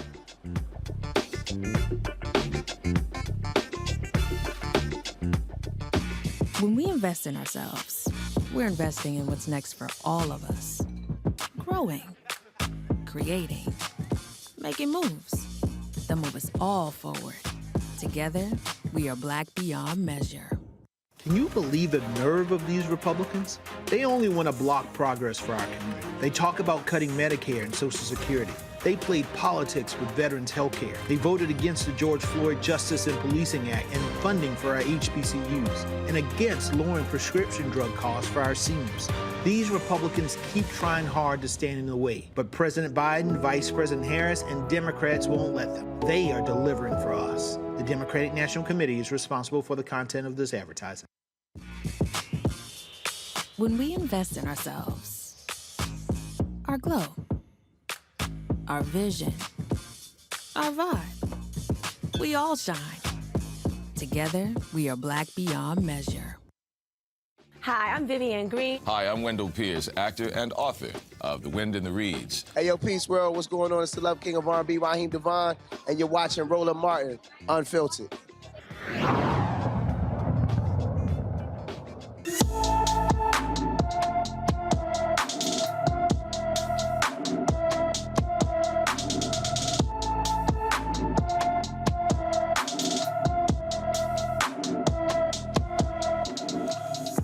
Jamari Robertson is missing from Austin, Texas. The 15-year-old was last seen on August 30th. He's 5 feet 7 inches tall, weighs 140 pounds, with brown hair and brown eyes. Any more information about Jamari Robertson should call the Austin Police Department, 512-974-2000, 512-974-2000. Folks, this afternoon, news came out of the UK that Queen Elizabeth, who has reigned as the head of the monarch for the last 70 years, has died at the age of 96. This morning, British doctors said they were concerned about her health. Her family rushed to her side. She passed away at her summer home there in Scotland. It has unleashed a wave of mourning there in Britain for the head of the monarch. You've had sporting events that have been canceled as a result of her death. The NFL has announced there's going to be a moment of silence before their games kick off this Sunday as well.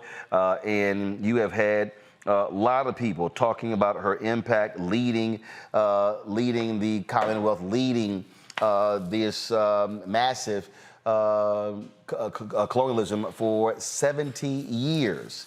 But there's been another conversation going on that's been taking place around the world, and that is, how do you then assess her legacy? Do we only focus on what some consider to be the good, as opposed to looking at it in its totality? If you look at something that's called #Irish Twitter, you will see how they are reacting. In fact, there was this video here that was dropped. Someone, when the announcement was made, you should turn the audio up. They were cheering Lizzie's in a box.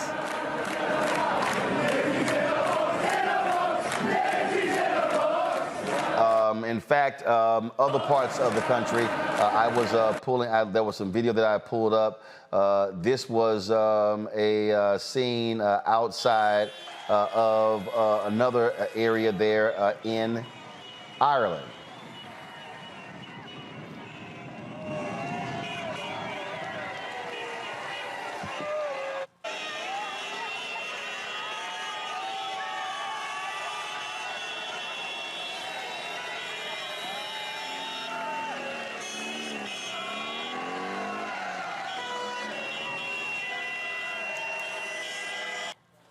Now, it's interesting when you begin to assess this. I saw this tweet just moments ago from Karen Hunter, Sirius XM radio show host.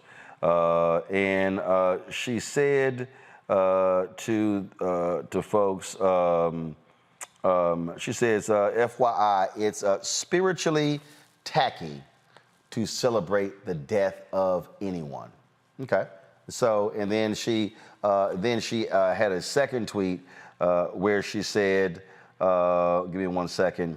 She said, that said, Black Twitter, Irish Twitter, and them are going straight to hell. And some of these reactions are mad funny because two things can be true. What we've seen here, I was a little bit earlier, I saw a tweet from Eric Erickson, and he was not happy at all with journalist Wesley Lowery. Allow me to find that. So here was a tweet right here from Jamel Hill that clearly upset Eric. She said, journalists are tasked with putting legacies into full context, so it is entirely appropriate to examine the Queen and her role in the devastating impact of continued colonialism. Well, Eric wasn't happy, so Eric goes, the professional race hustlers who profit off perpetuating racial issues never disappoint in their efforts to weave racial grievance into everything. It really is impressive. Again, that was one reaction. I saw another one where he was, again, upset with something that Wesley Lowery had tweeted. And again, these reactions have been really interesting as you've seen people get mad and upset with these responses. Now, then you have this response here by this sister, Uju Anya. She apparently is a professor somewhere. She just eviscerated the Queen. She said, I heard the chief monarch of a thieving, raping, genocidal empire is finally dying. May her pain be excruciating. She then said, that wretched woman and her bloodthirsty throne have fucked generations of my ancestors on both sides of the family, and she supervised a government that sponsored the genocide my parents and siblings survived. May she die in agony. Wow. Some will call that harsh. But again, I'm going to put this thing in context in a second, because Karen Attiah, this was interesting here. This was a statement that came from. Let me just do this here. I'm going to pull the actual tweet up because I thought it was very interesting when I saw this tweet. And I guarantee y'all, you're not going to have this conversation anywhere else but here on Roland Martin Unfiltered. The president of Ghana sent out a tweet. And Karen responded to it. This is what the president of Ghana, Nana Akufo-Addo, tweeted. My thoughts and the thoughts of all Ghanaians at home and abroad are with Queen Elizabeth II, the British monarch and the head of Commonwealth, the organization of which Ghana is a proud member, and her family in these difficult moments. I wish her the best and God's blessings. But this is what Karen tweeted. The UK rejects visa applications from Africa at twice the rate of people from other parts of the world and is still holding on to cultural items it plundered from Ghana. But sure, let's kiss the ring. Wow. Now, I also saw, I'm gonna find in a second, there was another tweet that Karen sent out that I do think is worthy to discuss, because she made a mention about who were subjects. As a matter of fact, so this was one of her tweets. My great-great-grandparents worked in the British colonial administration, as did my grandfather for a while before independence. My father and mother were born in Ghana and Nigeria, respectively, under British rule. So here you have a opinion writer for the Washington Post who's talking about her family. She's talking about what took places. You know, this was. Let me find that tweet if I can. Oh, here it is right here. Before I go to our panel here. Black and brown people around the world who were subject to horrendous cruelties and economic deprivation under British colonialism are allowed to have feelings about Queen Elizabeth. After all, they were her subjects too. Look at my panel here. It's the reason I think this is important, Karen. I'm sorry, Reese. I'm sitting there reading Karen's tweet. Is because there is this view that when a significant figure passes away, a world leader, that it's supposed to be all positive, no criticism. It's always those things can wait. But I showed the reaction of the Irish. Please tell me, what is the difference between how the Irish reacting to the death of Queen Elizabeth is different than how in Little Havana in Miami, they celebrated honking horns, firing guns, having parades when Castro died? Mm-hmm. I mean, there is no difference, really. And, you know, I mean, listen, I'm not the historian here. I believe that's to Dr. Card, you. But I'm not in the business of policing Black people in particular, their reactions to anything. I think people are completely justified in how they feel. I think if some people want to celebrate, that's on them. I'm not going to, you know, indict them for that either. But the reality is she's had, you know, she was queen for 70 years. Is it possible to fall in love with your home? All right. So she's had 70 years of pomp and circumstance and kissing the ring and everybody bowing before her. And so if people want to have an honest evaluation of her record and what it means beyond these crown jewels that are stolen from Africa or these pageants that they put on, I think that that is perfectly reasonable in this moment. See, this is an example, Erica, of what I was talking about earlier. People who literally ain't read shit.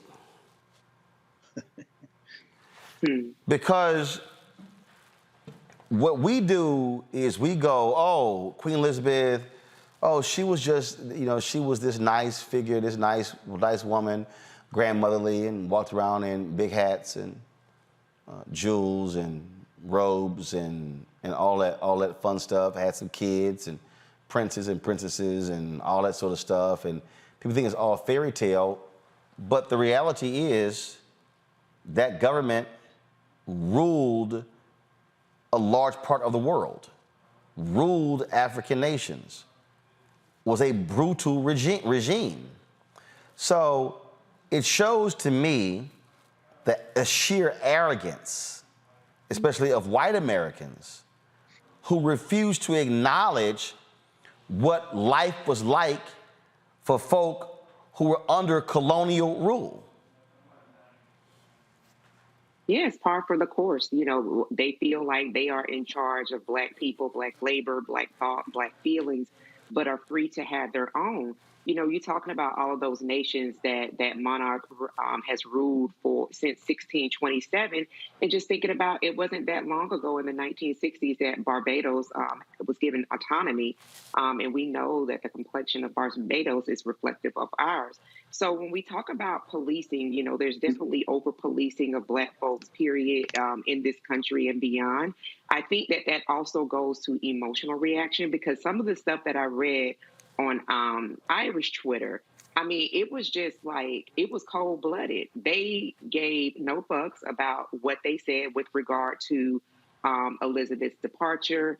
They didn't care what people felt about it. They were speaking from people who were subject to her rule, and they were very frank and honest about it. So, you know, when we start talking about Black people, the last tweet that you read from Karen, I read that earlier myself, and I said, absolutely damn right. I don't know what that experience is. I know what my experience is in this country, but to police and tell Black people how to behave, how to comport oneself, no, not when, you know, this woman has had 70 years of reign. That didn't happen because of what you described in that descriptor when I think about all the childcraft books I had growing up. Honey, that was blood, okay? You don't sit somewhere for 70 years eating bonbons and having fresh truffles delivered because you're sweet. That was blood. Greg, it is hard for people to do two things at one time. The reality is there are positives and there are negatives. But this notion that somehow we can't even discuss what some consider to be negative. I mean, if we're talking about how do you assess the legacy of Queen Elizabeth, it cannot be from a white Anglo-Saxon European point of view. You have to ask those in India. You have to ask those in multiple African nations, because brutality existed. Folks died. Folks were killed in order to support the United Kingdom, which she led for 70 years.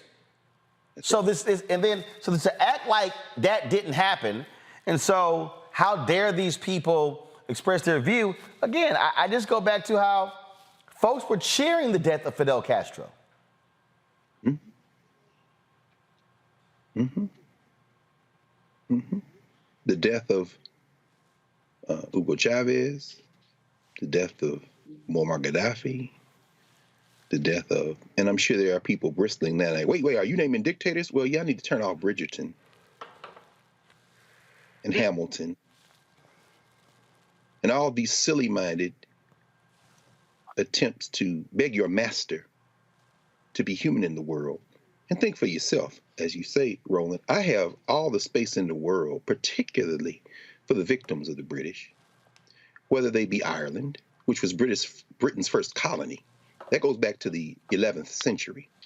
There's a full-bred white nationalist named Mel Gibson who made a whole movie about it, between Ireland and Scotland. Braveheart, y'all remember that? You know, maybe y'all heard Nas, Bravehearts. Well, that actually comes from that white-on-white beef that based on England invading. See, when they say the United Kingdom, there's a difference between England and the United Kingdom. Ask them people in Wales, ask them people in Scotland, and ask the Northern Irish how they feel. Well, we don't have to ask them because you just put it up.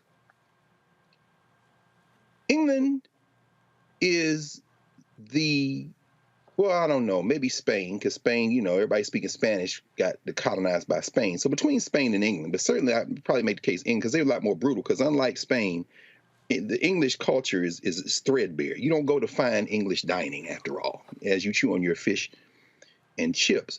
England is arguably the most influential criminal enterprise in world history.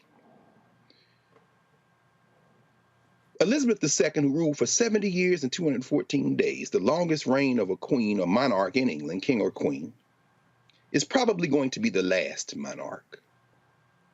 Charles III, when he dies, whenever that is, if he lives a few more years, will probably be presiding over the complete fracture. And you mentioned Barbados. Shout out to Mia Motley, the Prime Minister of Barbados. They left the Commonwealth before she died. And I understand.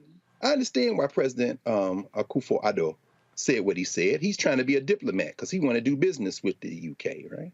He wants to do business with England. But I got all the room in the world for the Nigerians, like Dr. Anya, I have, who is going to be crucified at Carnegie Mellon for this, is already getting crucified for this.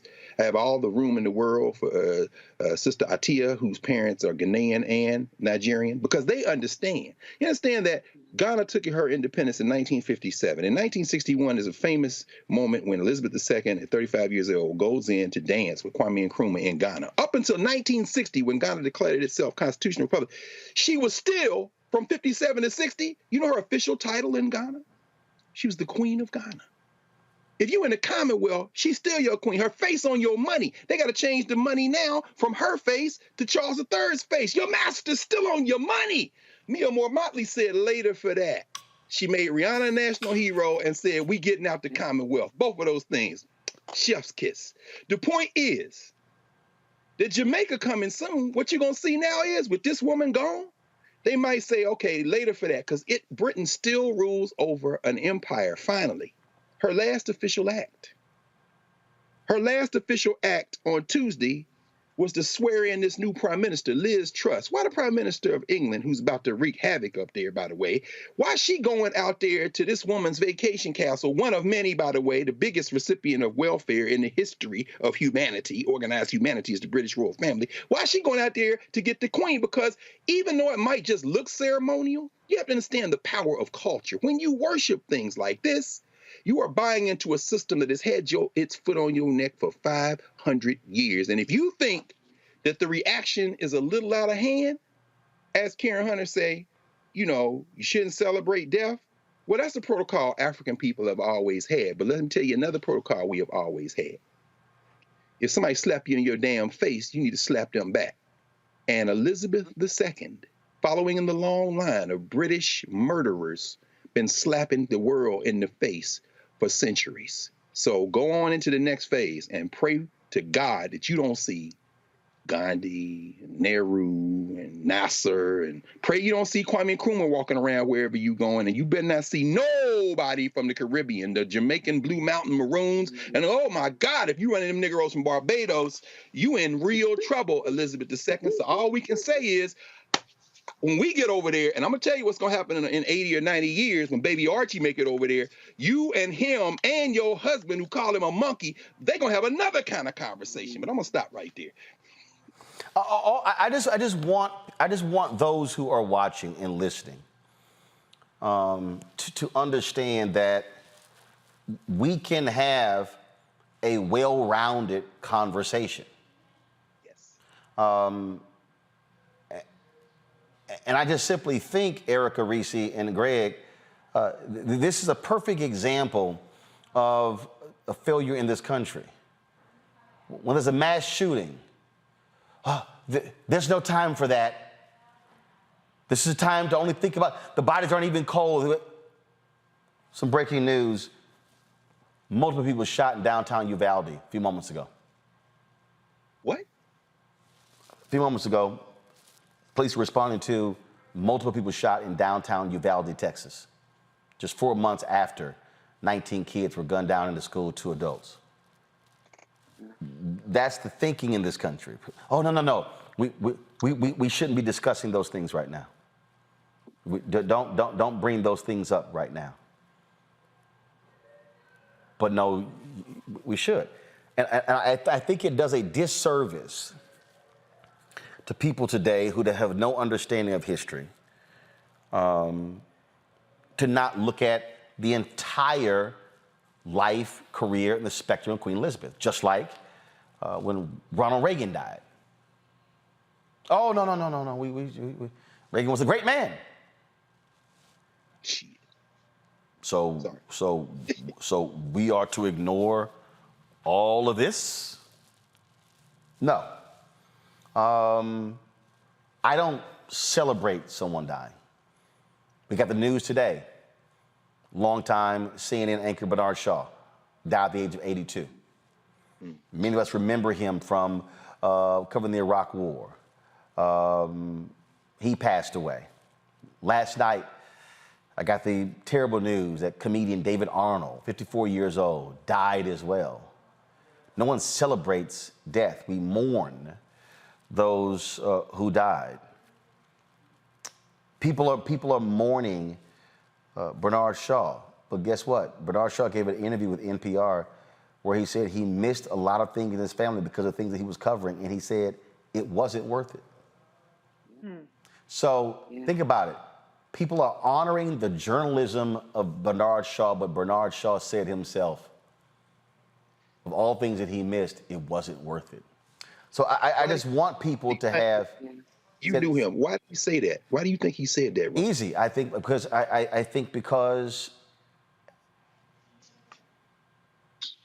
when you are... Look, as you get older, you reflect on what you missed. Birthdays. Your memories... Mike Wallace was fired from CBS. He was fired. He made a comment. He said F you to the new executive producer. He could do that with the previous EP, his old friend Don. Not the new one. Mike Wallace was fired. All the awards, all the accolades, he was fired. Stuck him in a downstairs office, play out his contract. Mike Wallace died in a nursing home of dementia. They put his awards on the walls, hoping he would remember. None of that. I think Bernard Shaw made that comment because he gave up a lot to go cover these things worldwide. And when you get to the end of your life, you actually wish you had more time with your family. Ed Gordon posted this about, and it's very interesting because David Arnold really was like bothered that he did not blow up. He did not experience the highs of the business until literally the last year. And he had been wanting it for a very long time. Here was a conversation that he had on the podcast with Ed Gordon that I think is important, which I think also speaks to what Bernard Shaw had to say. So listen to this.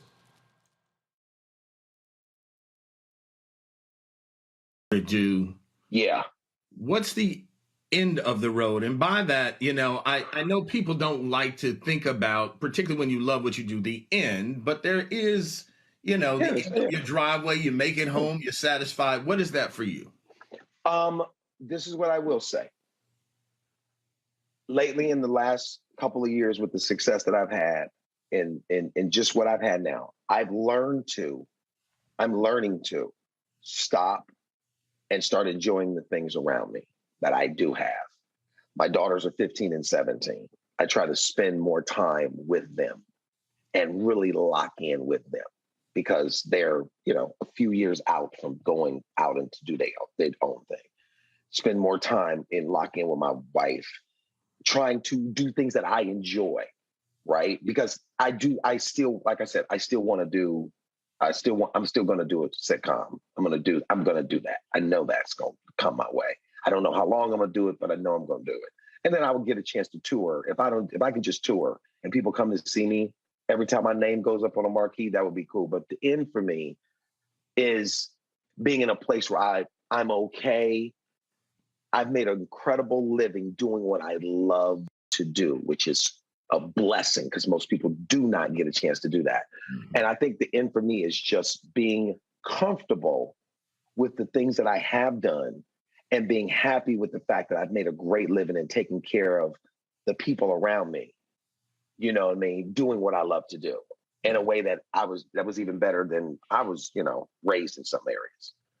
Well, look, man, I told you when we first talked, I'm a big fan. I appreciate all I that was you're so doing. shocked. I was like, this ain't. You can see more of that on Ed Gordon's page. David Arnold, folks, comedian, dead at the age of 54 years old. I mentioned Bernard Shaw, longtime anchor of CNN. Our paths did not cross. We were there at CNN together. I got there in 2007, left in 2013. But I did have an opportunity to meet Bernard Shaw on many occasions. The last 3 years, he and I talked several times. We tried to connect to play golf. Bernie had knee surgery, then he had a serious back issue. We would talk occasionally. He actually crossed my mind 3 weeks ago, and I should have called. Literally just popped into my spirit, and I didn't do so. And like I said, we would talk, and he would man want to play golf, but he kept having these injuries.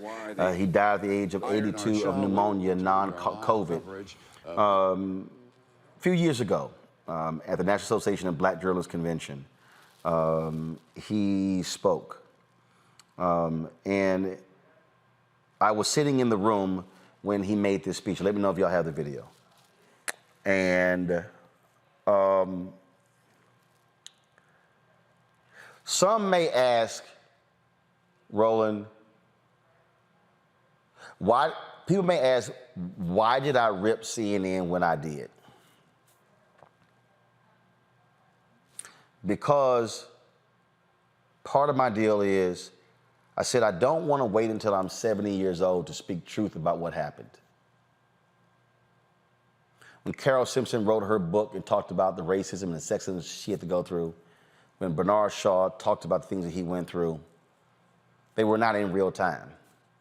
So for me, when you talk about those things when you're 70 or 75 years old, they can't be fixed. They can't be fixed.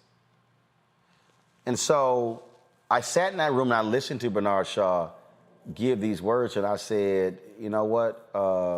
Leave it right there. We're going to pick it up right there. Part of my whole deal is, no. Somebody has to speak truth while it's actually happening.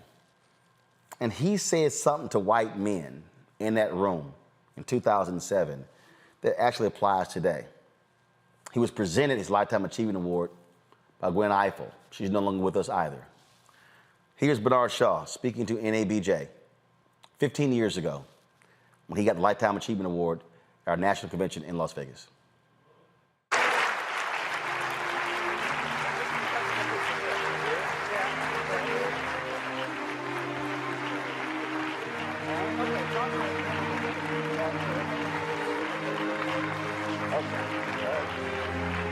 Thank you. Gwen, where are you? Thank you. Good evening, ladies and gentlemen. Thank you very much. Tonight you welcome me down your corridor of honor, and I am walking in shoes of humility because before me you have celebrated the finest of the best. Among them, on my mind, my friend, Ed Bradley.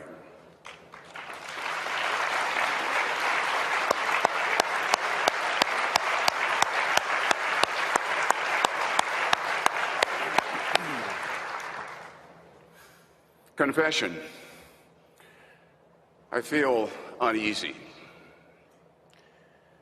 And I feel uneasy because praise makes me itch. I want it, I like it,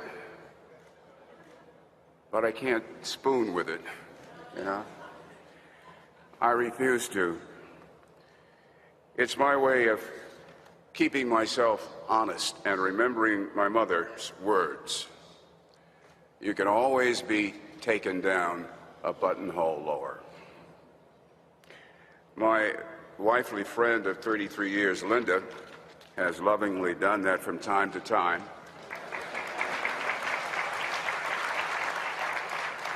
As mother, protector, heart, soul, and conscience of our family. Without them, there would be no me. In all the seriousness of my journalistic life, there's been an impish little boy, hidden away but reappearing at signal moments to remind me of life's wonderments, people's goodness, and tomorrow's possibilities. So many times that little boy saved me from becoming embalmed with cynicism and stereotypical thinking and viewing others through and with negative prisms and mirrors. But then and now, there is code red reality. Journalists, hear me tonight. There are some owners in our business, some bosses, parent companies, whose profit fixation and staffing directives and decisions sabotage the public good they profess to serve.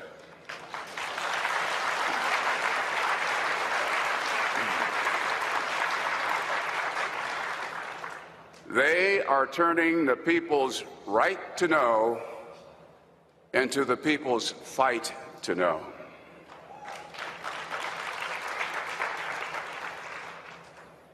Beyond this ballroom tonight, white males, wake up. Wake up. Globally, you are an island speck in an ocean of color.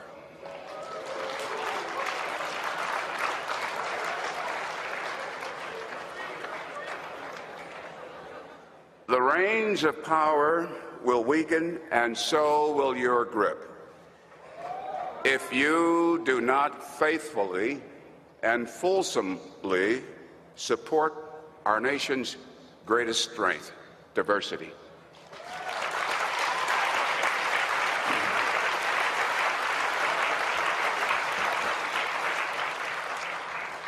If you do not share, you will lose. Diversity. Diversity is not racial, ethnic, or gender encroachment. Diversity is our national survival. To you caught in the middle, stay vigilant. You must stay strong. You must carry on. If not you, who? To you, starting careers, embrace risk. Mold change, making it work for you. Better to walk the plank of change than regret steps not taken. Work hard at working hard. And finally, to you, I say this. Never fear truth, but be afraid of missing it.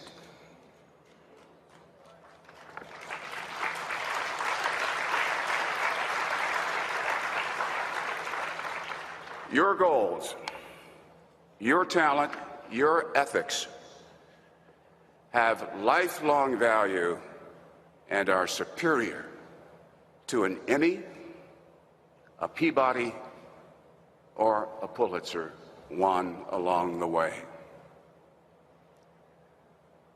For this grand moment in life tonight, I thank you.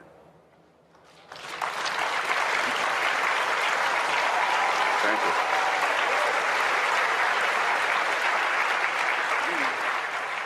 you. Bernard Shaw dead at the age of 82. Greg, I saw you responding to that. Again, to me, those are the words that need to be spoken on CNN, on the air, not just to media executives, but to all these white men in power in this country. Well, Roland, that's one of the reasons, thank God, you're not at CNN and you're here in a place that you built. Imagine how Bernard Shaw would have sounded if he could have said that every day on the Black Star Network, or Charmaine Hunter Galt, or Gwen Ifill, or, as he mentioned, Ed Bradley, graduate of Cheney State University, or Max Robinson, for that matter.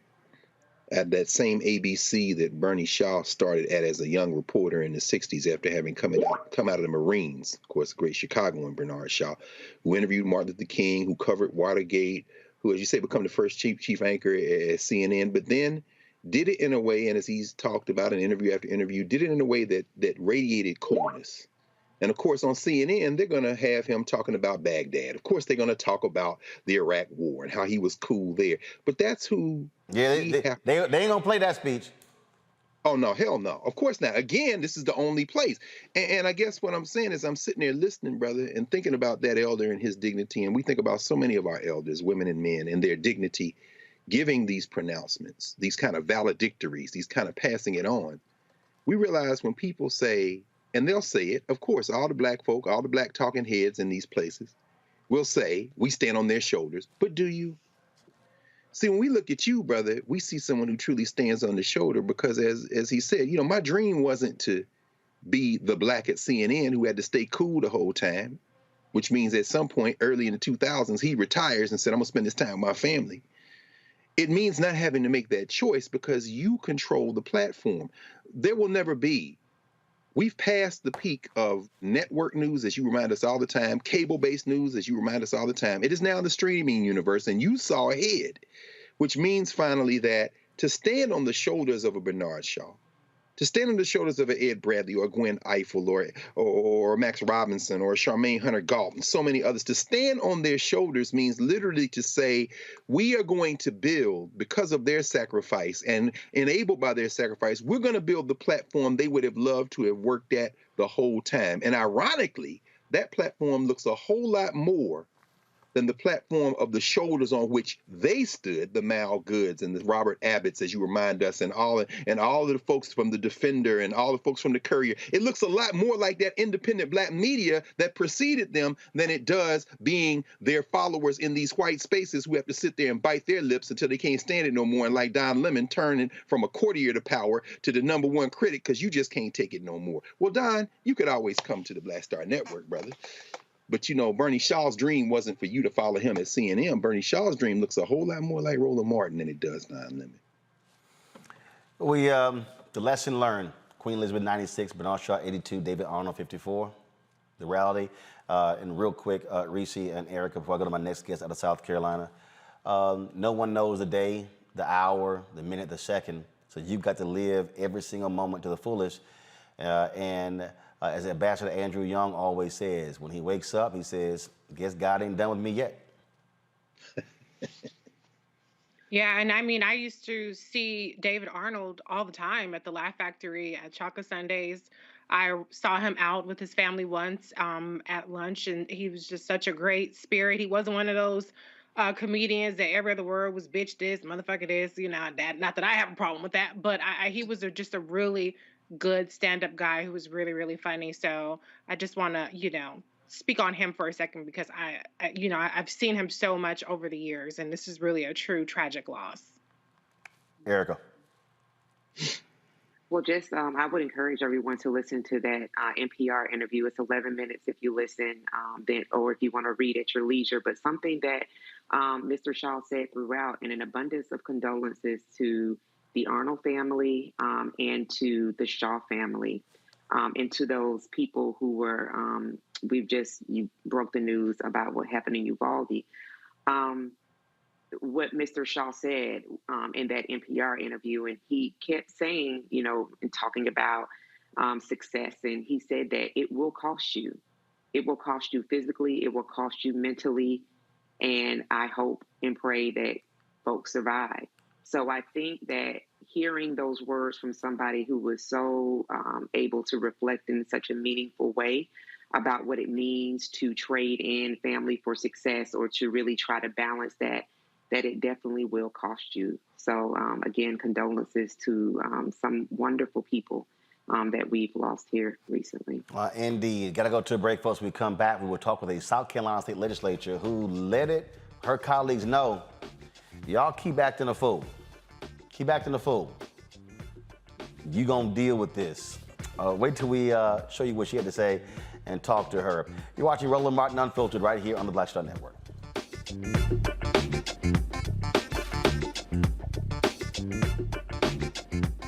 When we invest in ourselves, we all shine. Together, we are Black beyond measure. I remember being with The View when they said, we want to extend your contract.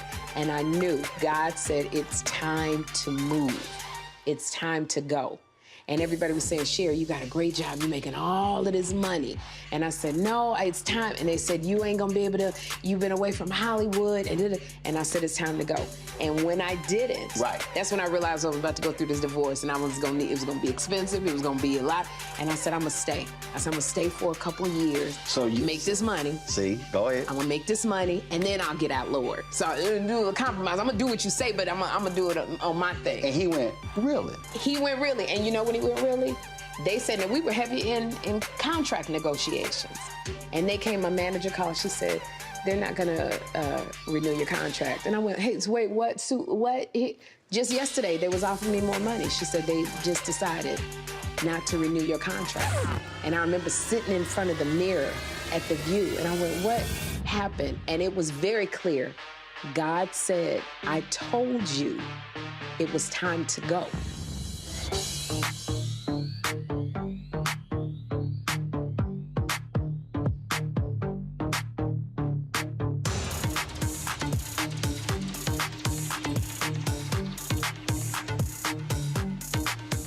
When we invest in ourselves, we're investing in what's next for all of us. Growing, creating, making moves that move us all forward. Together, we are Black beyond measure. Peace and love, everybody. I'm Purple Wonder Love. Hey, I'm Donnie Simpson. What's up? I'm Lance Gross, and you're watching Roland Martin Unfiltered.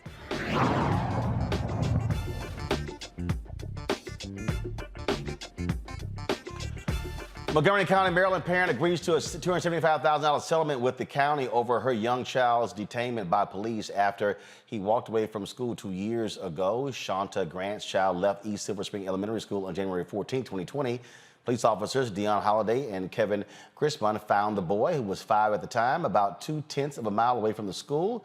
Grant's lawsuit accused police of being verbally abusive and threatening toward the child. The officers put handcuffs on the boy, trying to scare him straight once he was taken back to school.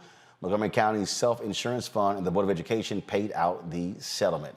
The Brooklyn District Attorney is asking a judge to throw out 378 criminal convictions directly based on the work of 13 former NYPD officers who are now convicts themselves. DA Eric Gonzalez said he's requesting the dismissal of the mostly misdemeanor cases because new evidence suggests the police officers were unreliable witnesses. These former police officers were found to have committed serious misconduct that directly reflects to their official job duties, calling into question the integrity of every arrest they have made. A thorough review of my conviction review unit identified those cases in which their testimony was essential to providing guilt, and I will now move to dismiss those convictions as I no longer have confidence in the integrity of the evidence that underpinned them. The 13 officers related to the case were convicted of murder, of planning drugs, taking sex bribes, lying under oath. According to data collected by the National Registry of Exonerations, this is the 6th mass dismissal of convictions in U.S. history. Steve Bannon walked the perp walk today. Yep, he got arrested in New York for that racist wall they were building, stealing from all those folks. Yeah, slapped them cuffs on that punk ass. He talked a whole bunch of trash, and now he's facing anywhere to 5 to 15 years in prison. Remember, he got pardoned for this by Donald Trump. That was federal. You can't get another pardon because now the state's after your punk ass, Steve Bannon. What a sight to see. All right, folks, let's talk about South Carolina, where a black lawmaker gave a speech on the floor where she laid it out to her colleagues. They've done some crazy stuff in South Carolina. All these white men sitting there passing their abortion bills. One of the Republicans then crying about how the impact, hell, he hadn't even read the damn thing. Well, State Representative Gilda Cobb-Hunter stood before her colleagues earlier this month, telling voters to take their personal feelings out of the ballots. Watch this. Voters out there, I like all of these people in here, don't have a thing against them. Listen, this is not personal. This is business. And too many of you have made your choice at the polls personal. You have voted for people because you go to church with them, you like them and they're nice people, you golf with them, you play bridge, you do all of those kinds of social interactions. What I want you to start asking voters is the question that was asked by one who probably would be considered a rhino now with this current crowd, and that's the former President Ronald Reagan. The question that he asked, are you better off now than you were before? And so I say to the women in this state especially, and to the men who support women having the intelligence to make responsible choices about what they do with their body, I say to them, the question you need to start asking your church members who are in here, your friends who are in here, is how they have voted, and if they're running, how they will vote on issues that affect your well-being. And at some point in this country, when we have voters who stop falling for the red meat that is way before them, the distractions that keep you off of what is really going on, then you will make better choices at the polling booth. And for those of you who are harboring what you're going to do to me in the event that I do get elected and come back, bring your A game. Because guess what? There have been many who have come before you and have sat right in some of these same seats, right, Mr. Valentine? And had all kinds of plans about what they were going to do to Cobb-Hunter. I won't tell you where some of those people are now, but it don't matter to me. Like I said, this is not my life. I had a life before I came here. I'm going to have one when I leave. Bring your A game. Representative Gilda Cobb-Hunter joins us right now on Roland Martin Unfiltered. Lord, you done let them folk know, don't play with me. Hey, Roland, how are you? I'm doing great. What precipitated that floor speech? Well, we were talking about abortion again for the long, and I was just at a point where I'd had enough of hearing. It was just at a point where enough already. Let's just get it on. You know what you're going to do, and it was something that I felt compelled to say. I sat here and watched that, listened to it really for the first time. But it was just a matter of saying, look, I am not one of these Democrats who believe in turning the other cheek. I am not passive. I have absolutely no problem with standing my ground, to borrow a bad pun. But I just think Democrats need to understand that politics is a contact sport, and we don't need to be worried. Well, I'll just stop at that. I was just letting them know, hey, come, you can come, but don't think I'm just going to stand and not try to respond in a way that I think is appropriate. And I think what people want fighters. And even if the numbers are stacked against you, folks want to know that there are going to be men and women, brothers and sisters who are not going to lie down and just take any crap from these folks.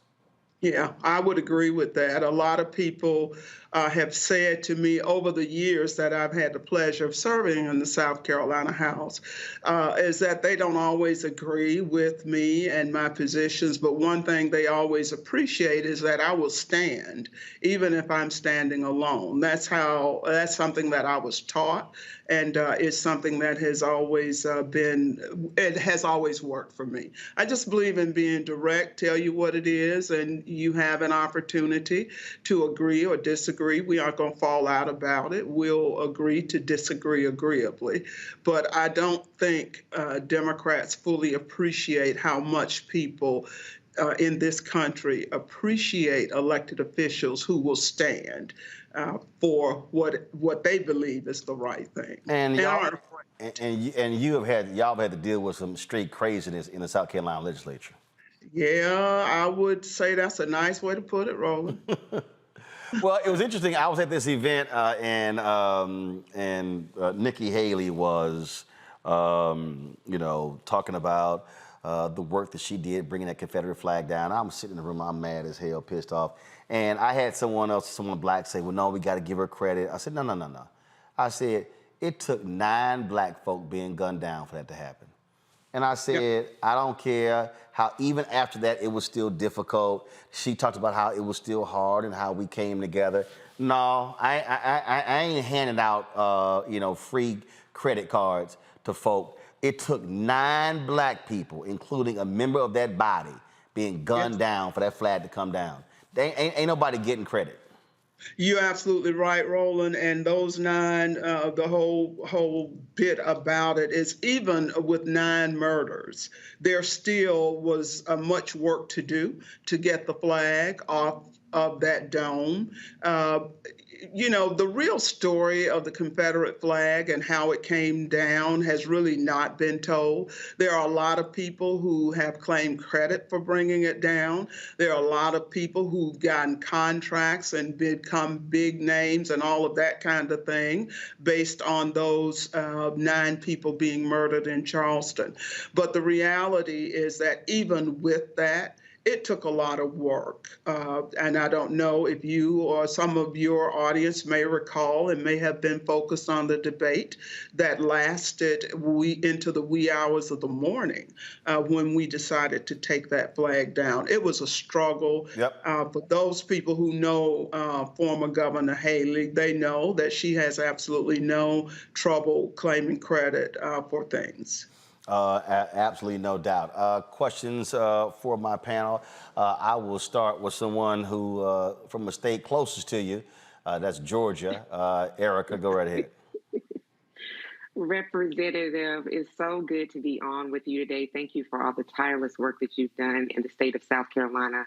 And so my question for you is specifically, what are you hearing from your constituents in terms of your leadership, what they expect from you, and what they see coming down the pipeline as we enter into midterms, into a general election, especially with the fire and boldness that you present? Well, my constituents, thank you, and it's great being with you as well. What my constituents are expecting is that I will continue to fight for them, to stand for what's right, to be a voice of reason, and to be a voice that is not afraid. Coming down the pike, there is much work to do in this state as across the country, and getting people to understand what is at stake in November. Quite frankly, that bought and sold Supreme Court did all of us a favor, I believe, when they overturned Roe v. Wade. And by the way, I think it speaks volumes that you've got men and women sitting on the highest court in the land who actually lied to get their seat. And so what I have spent all my time trying to do and will continue to do is engage people in the importance of getting registered and getting out. You know, we talk a lot about voter registration. We don't talk enough about voter education. And voter education includes registration, but you can't just register people and then expect that they will go out and vote. We've got to tell and talk to our communities about why it's important that they go out and vote. And so many times we as elected officials don't do that. We come around 6 weeks if we're lucky. In a lot of places, it's 2 weeks. We come around and to be, you know, this stuff, and I don't mean to be whatever, choose your word, but this business that we used to engage in by saying to people, oh, you know, people died trying to giving you the right to vote and all of that, that does not work anymore in a lot of communities like it used to. And those of us who are blessed and highly favored enough to be elected officials, we've got to start doing a better job communicating and showing people why they put us in these positions. And quite frankly, I'm sorry, with all due respect to everybody out there who serves, who looks like me, if you ain't doing nothing, you need to move on out of the way. We got too many people in positions of power who are just glad for the title and the tags. They're just glad to be there. And a lot of the problems in our communities is because I believe we've got elected officials who are more concerned with that title and that tag and maintaining that as opposed to changing things in their communities.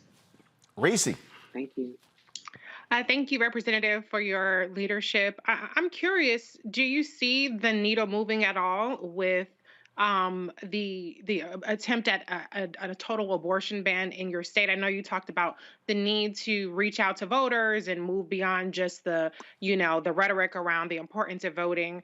But in this moment, are you seeing that people are just more motivated to kind of fight against what they're seeing in the state? Or do you think it still hasn't really clicked with people yet what's really at stake? I think the answer is both of those. Yes, there are some people who are motivated and are out here working, but on the other hand, there are some who are not. What I can't afford to do is to just give up and say, oh, well, why bother? Nothing is going to change. I feel compelled, as long as I have a voice, to talk to people about why they need to get engaged and get involved. We have made it clear here in South Carolina, and I tell you, I've been in the legislature for a minute now, like 31 years, and I thought everything that could be done on the subject of abortion had been done. Needless to say, I keep getting surprised every session by my colleagues, and that was a part of the point I was making in that speech last week. Bottom line is, there will always be somebody in those chambers who want to restrict a woman's right to choose.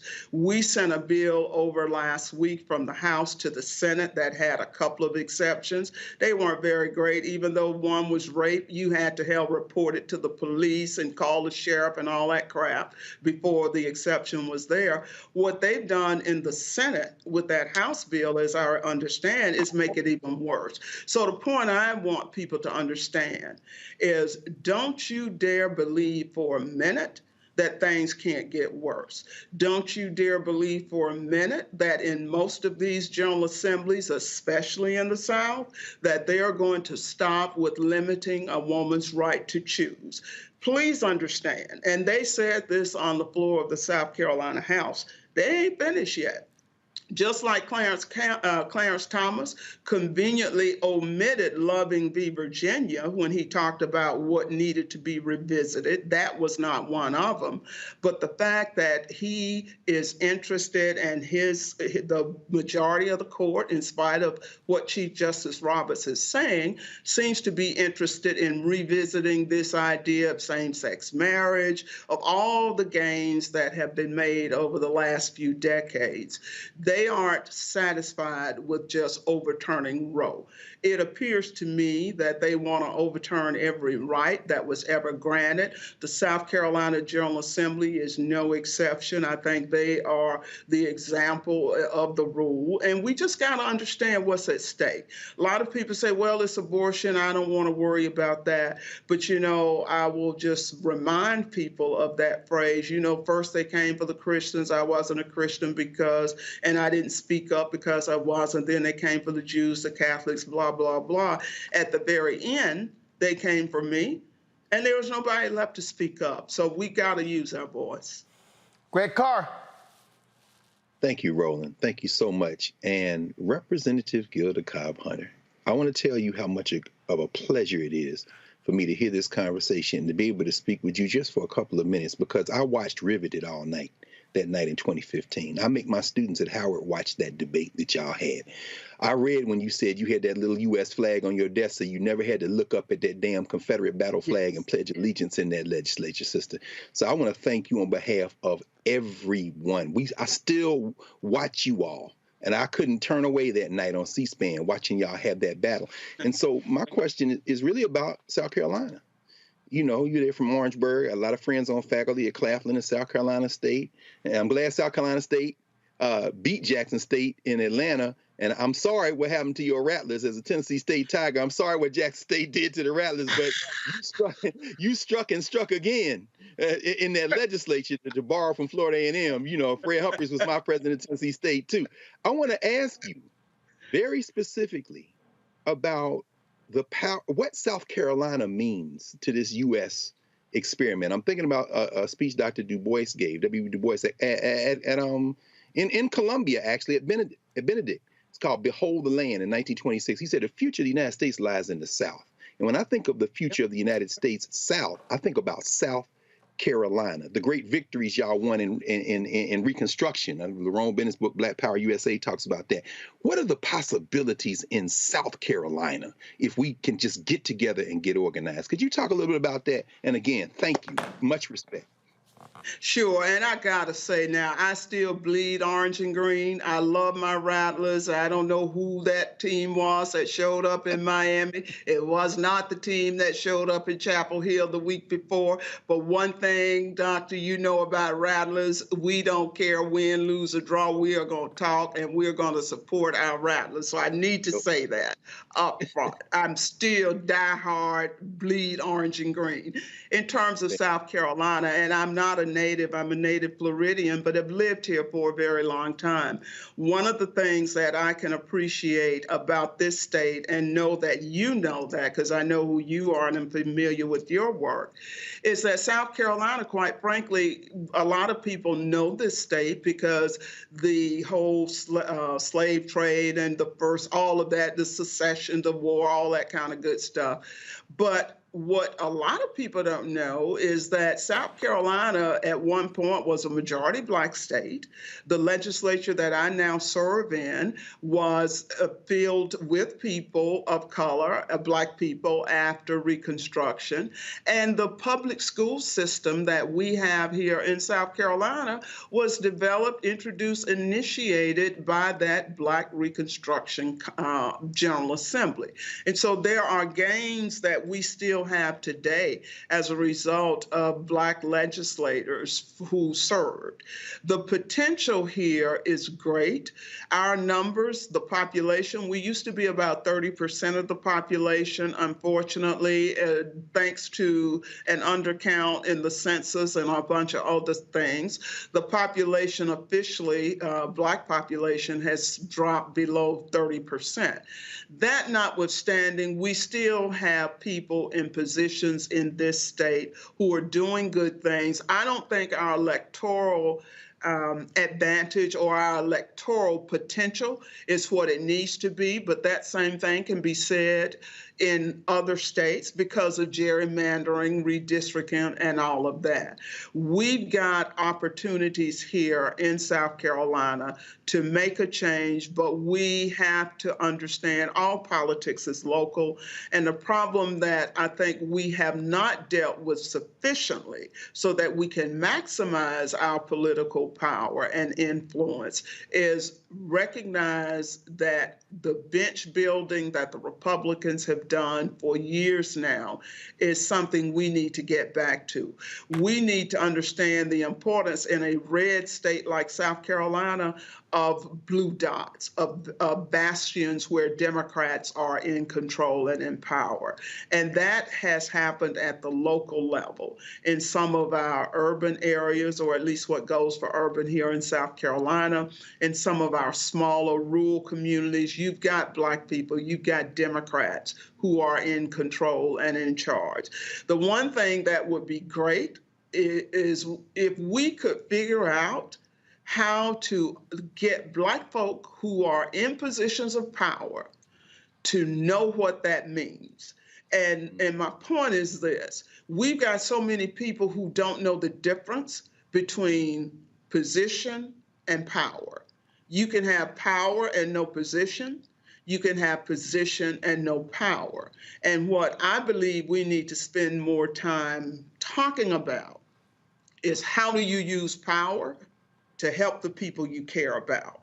Too many of us are in positions of power and we just don't recognize it, and we're either scared to use it, don't know how to use it, or for whatever reason, it doesn't get used. And so you still have places where, even though you've had Black folk in position, South Carolina is one, as are many other states, the conditions have not changed.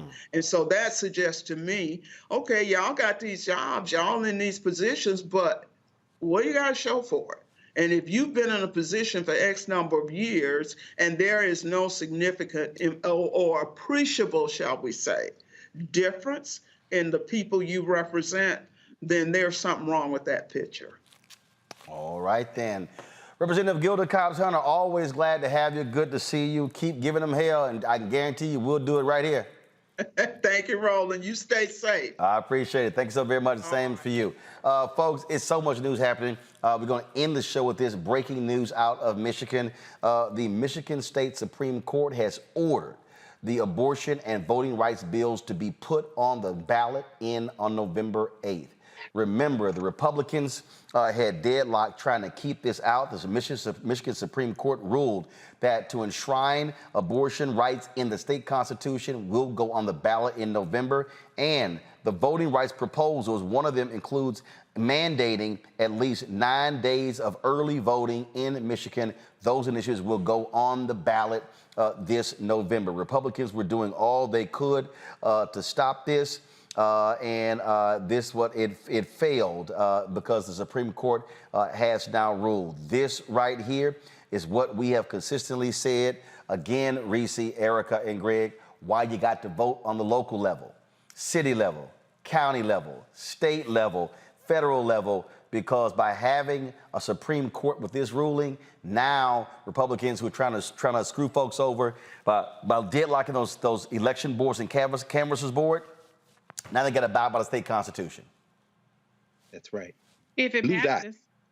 Well, no. But here's the deal. Remember, first of all, but the fact that people get to actually vote on it, Republicans were trying to stop that. You got to remember, in Michigan, they passed a nonpartisan redistricting commission to draw districts. The Michigan legislature came back and said, we're going to ignore them. So what the folks were fighting for is let the people decide. I thought that's what Republicans actually believe in. No, they believe in white supremacy.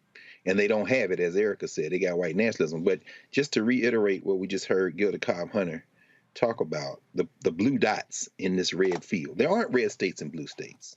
Take out DNR. They are human beings and they're white nationalists. And they live all over. If they come out in Detroit, if they come out in Flint, if they come out in all of the cities, then this will pass. And you saw the Supreme Court of Michigan the other day block the trigger law that they put in place years ago, anticipating turning off Roe. Roland, you framed this, and you know you write about it now.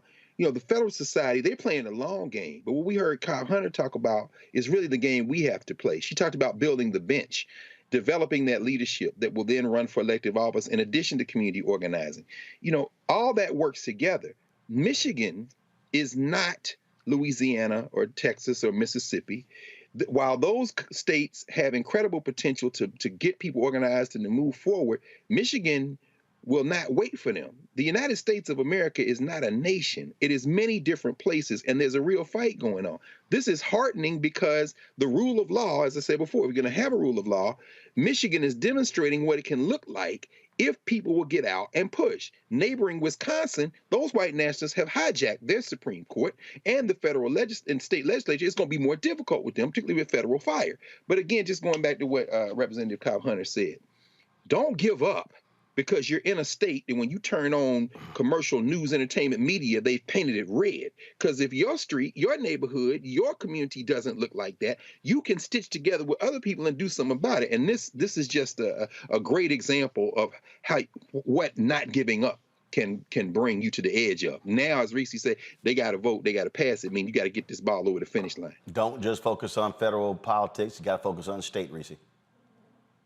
Oh, yeah, absolutely. I mean, focus on local election, but we say it all the time, school boards, focus on even sheriffs. Some of them are elected. Focus on your mayor, focus on your city council, focus on your state representatives, focus on your state senators. There are states where you have a Democratic governor, but you have a Republican legislature like Pennsylvania. And so leave no stone unturned. The other side isn't doing that. We got to do the same thing. Erica? Ralph Ellison said it best, that there are few people in the world as dangerous as sleepwalkers. I think that throughout the conversations we've had and the guests that we've had on, that the dangers of sleepwalking are quite evident. And so I hope people do not entertain and party themselves into an apartheid that they they will say that they weren't prepared for because it's been messaged. Folks, get registered, get ready, vote early if you can, and make sure you engage and bring people with you. All right, folks, that is it for us. Man, we had a whole lot to cover, but we went over time today. But look, we had stuff to definitely focus on. Let me thank Reese. Let me thank Erica. Let me thank Greg for being on our panel today. All of you for watching as well. The numbers kept building. Almost hit 4,000 simultaneously on YouTube, getting our numbers back. Y'all might remember in 2020, we were hitting almost 10,000 folks watching live on the YouTube channel. Spread the word, pass the word, folks. Ain't nobody else doing what we're doing. And I keep telling y'all this. It was 4 years ago on Sunday when we launched Roland Martin Unfiltered, September 4th, 2018. It was a whole bunch of folks who were saying it wasn't going to work. I was out of my mind. It was a whole bunch of folk who said that, oh my God, it would fail. Well, guess what? We're 4 years in, and we've grown this YouTube channel from 157,000 subscribers to right now we have 881,330. We want to hit 100. We would love to have that many downloads of the Black Star Network app. Folks, what we are trying to build here is something that is Black-owned, that is independent, that we don't have to bow down to anybody, covering our stories.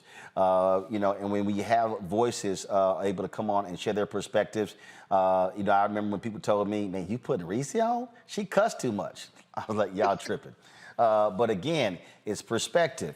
And so that's what it's all about. And so having Erica, having Greg on, I keep telling y'all got to remember, me and Greg started with a fight at 12 Years a Slave. Where the Howard people were like, Greg Carr take you out. I said, I ain't scared of no damn Greg Carr. Bring your ass on the show. He take you out. Yes, sir. I said, bring your ass on the show. Well, he's been on the show for the last 4 years. That actually happened. Y'all think I'm lying. That actually happened. And so, again, we created this platform to give other folks voices. That's why when y'all watch, look, Tiffany Cross had me on her show on Saturday. Again, her first opportunity to speak on air was when I had my TV One show. That's the whole point. You create opportunities for other people. So that's why y'all get to see Reese, she be on Clay Kane's show, Sirius XM cutting her check. So, again, it's creating of the opportunity. And so we need your support in doing this as we're building this. Black Star Network was 1 year old on on Sunday, and I told y'all, I'm literally negotiating right now. We hope to have our 24-hour fast channel up by the middle of October in time for midterm elections. We're going to have that night a minimum of 6 hours of live coverage of the midterm elections, similar to what we did the presidential election in 2020, the same as the midterm election in 2018. And so I'm going to say this again. What we're doing right now, Byron Allen not doing. Essence is not doing. Black Enterprise is not doing. Ebony is not doing. Blavity is not doing. The Black Press of America is not doing. Nobody is doing what we're doing. Folks said it could not be done, so your support absolutely matters. So please download our app. Again, it's right now. It's more than 3,000 of y'all watching on YouTube. 3,000 y'all should be downloading the Black Star Network app. And so Apple phone, Android phone, Apple TV, Android TV, Roku, Amazon Fire TV, Xbox One, Samsung Smart TV. And again, your dollars matter. We need $100,000 a month between now and the end of the year to meet our goals, folks. And so we don't charge subscribers. It's free. Let me say it again. It's free. This show is free. Faraji Muhammad's show is free. Greg's show, Deborah's show, Jackie's show, Stephanie's show, Rolling with Roland. All those shows are free. But trust me, paying staff ain't free. Paying airline tickets ain't free. Paying hotels and per diem ain't free. When equipment breaks, trust me, that ain't free. It all has to get paid. And so we need your support. Yeah, we giving them hell, trying to target these advertisers. I've been giving these progressive groups hell when it comes to political ad spending. But the bottom line is we can't count on. We got zero last week. If we're gonna get zero this week, it's a good bet we're gonna get zero next week. But we still have to be able to cover the issues that matter. And so again, if our fan base, 20,000 of our fans, this is real simple. 20,000 of our fans give us $50 each for the year. That's $4.19 a month. You can't even get a Happy Meal at McDonald's for $4.19 a month. $4.19 a month, 13 cents a day. That's all it costs. Then we're able to do what we are doing. So you can send a check or a money order to P.O. Box 57196, Washington, D.C. 20037-0196. Cash App is $RM Unfiltered. PayPal is R Martin Unfiltered. Venmo is RM Unfiltered. Zelle is Roland@RolandSMartin.com. Roland@RolandMartinUnfiltered.com. I got a show in development right now, a daily show hosted by a sister. We got a cooking show in development. We got a fitness show in development. Y'all, that ain't gonna happen. That ain't gonna happen unless you give us your support. Thanks a bunch. I'll see you guys tomorrow. Ho!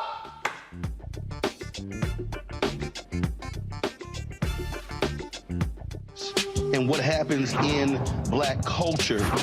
We're about covering these things that matter to us, speaking to our issues and concerns. This is a genuine people-powered movement. There's a lot of stuff that we're not getting. You get it, and you spread the word. We wish to plead our own cause.